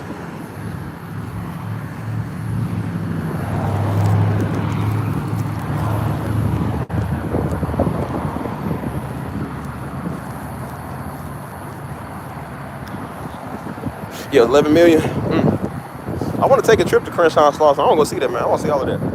The BPS, jungles, all of that. You know what I'm saying? I ain't trying to stay too long. Them niggas are different. California niggas are different. You know what I'm saying? They said California, they talk with their eyes. Like they talk real fast. Like you gotta be on point. It's funny how they talk to. They be like, see, man, I'm from the 5-5s, man. Like they pronounce their R's like real proper. Like, see over here, we say here. They say here, man. I don't care, man. I'm here, man. That's how they talk. We say, man, I don't care. I'm here. But we don't say our R's like that. I think their language is kind of weird. You know what I'm saying? Like they all talk like that, and they get like the, see, man, I'm from the 5-5s, man. Like why y'all talk like it? Why y'all moving your arms so much? What is it with California dudes? They always take their pictures like this, like they stand like that. Like, why do they do that? Every picture they be standing like why do they stand like that? Is that like a code or something? Or the lingo? So nah, man, I don't care, man. I don't care, man.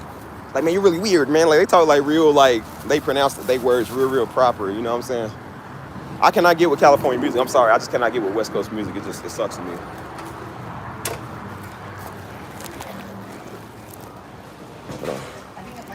I'm my oldest son.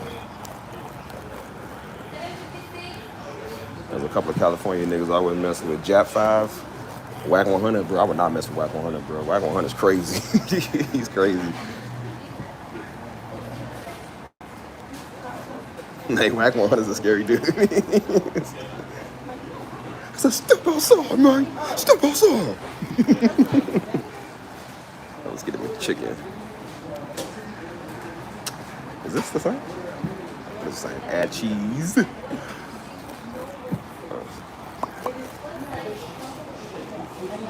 So I highly recommend when you go over there to be with someone from Beirut. I know, that's what I'm saying. Like, I wouldn't just go over there. I need to know who I'm going around. You know what I'm saying?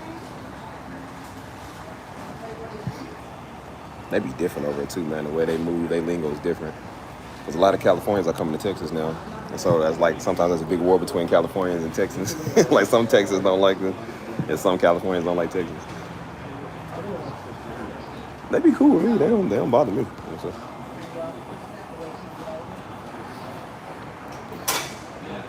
He said, no, man, I'm from the 5-5s. I'm like, what is the 5-5, bro?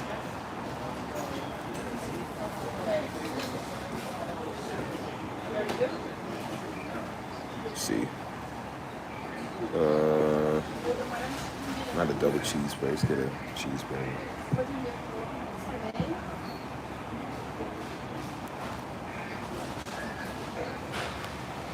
It'd be funny. Y'all want to listen to comedy, yo? Type up, go listen to Clubhouse, Wack 100 on there. Oh my God, bro, that guy's funny, dude. Like, y'all think I'm funny. Like, dude, that's some people's funnier than me, dude. Like, go listen to Wack 100 and holler at people for a good couple of hours. Y'all think I talk crazy on live stream. Wack 100 talking crazy to me, boy.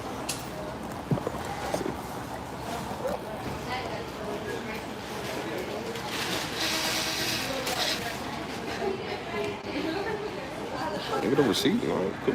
No.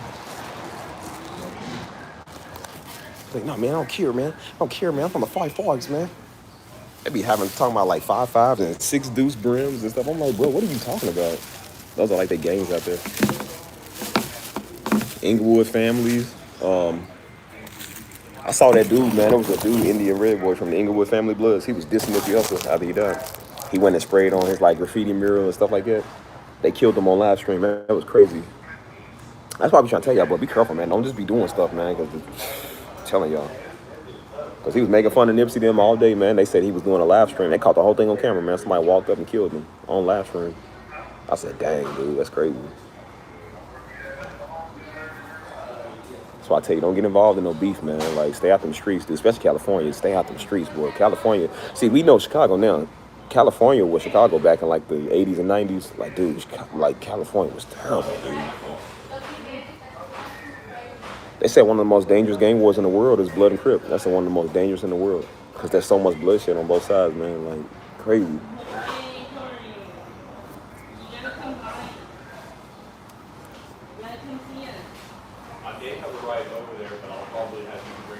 Mm.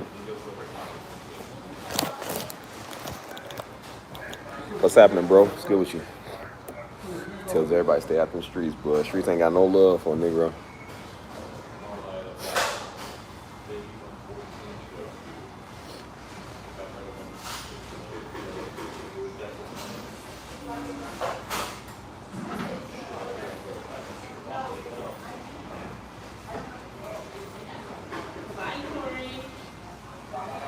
What's up with y'all, man? What y'all got going on?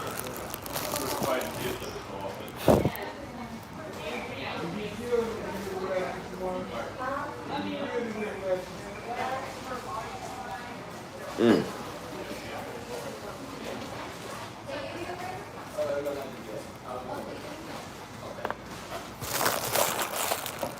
Let's see. It might be a minute waiting on this order, boy. They look like they kind of packed up today.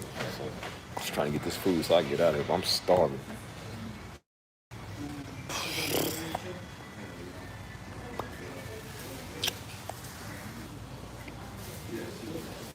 Who's there, y'all? Dang, this thing sucks with this internet, dude. Yeah, hear me? Yes, they hear me? That's me right there. That's me. Appreciate it. Thank you.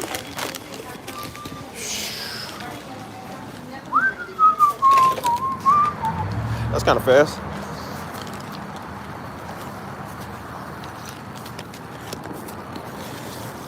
Y'all heard me? I see us. Los papas mediados. What about boys? No say papas. Look at all these palm trees. It look like something out of Hollywood. Your McDonald's got palm trees next to it. Nope. Sucks for you guys. Oh man, I love San Antonio, but sometimes I do need to take a break from the city, man. Kind of getting tired of it sometimes. I live here now, so you get common with it. 3 years, you get common with it. So. Just been chilling with my peoples, man, with my folk. You feel me? Like.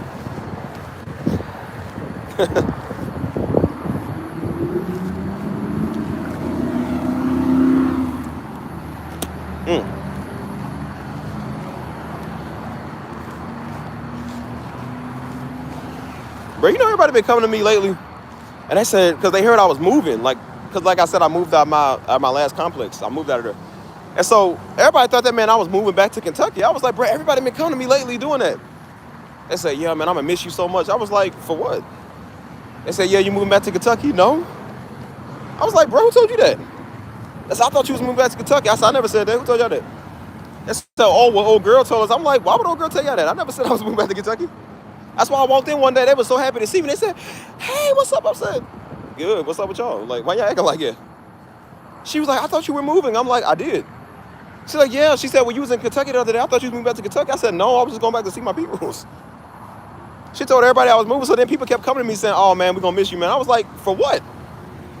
They said, yeah, you moved back to Kentucky. I said, no, I'm not. I said, bro, who told y'all that?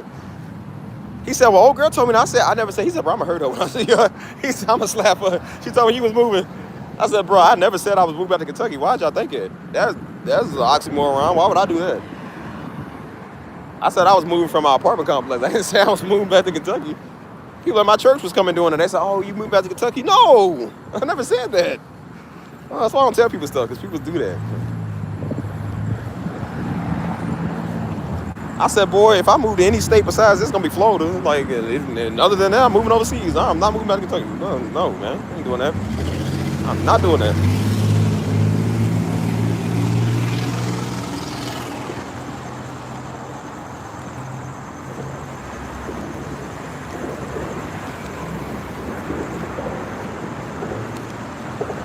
I got my friends in Kentucky now, man. They hit me up lately. Hey, I miss you. When you going to come back? When you going to see us? I'm like, oh, fine. I come back for a little bit. So I say, what's up? I'm like, why do y'all still think about me? Why do people still care about me? What if I contributed to y'all, man? Why do y'all still like me?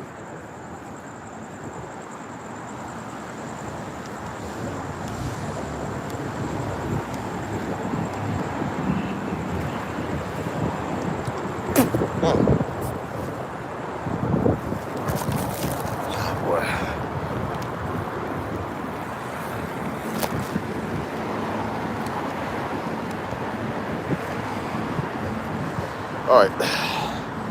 Thanks. All right, yo.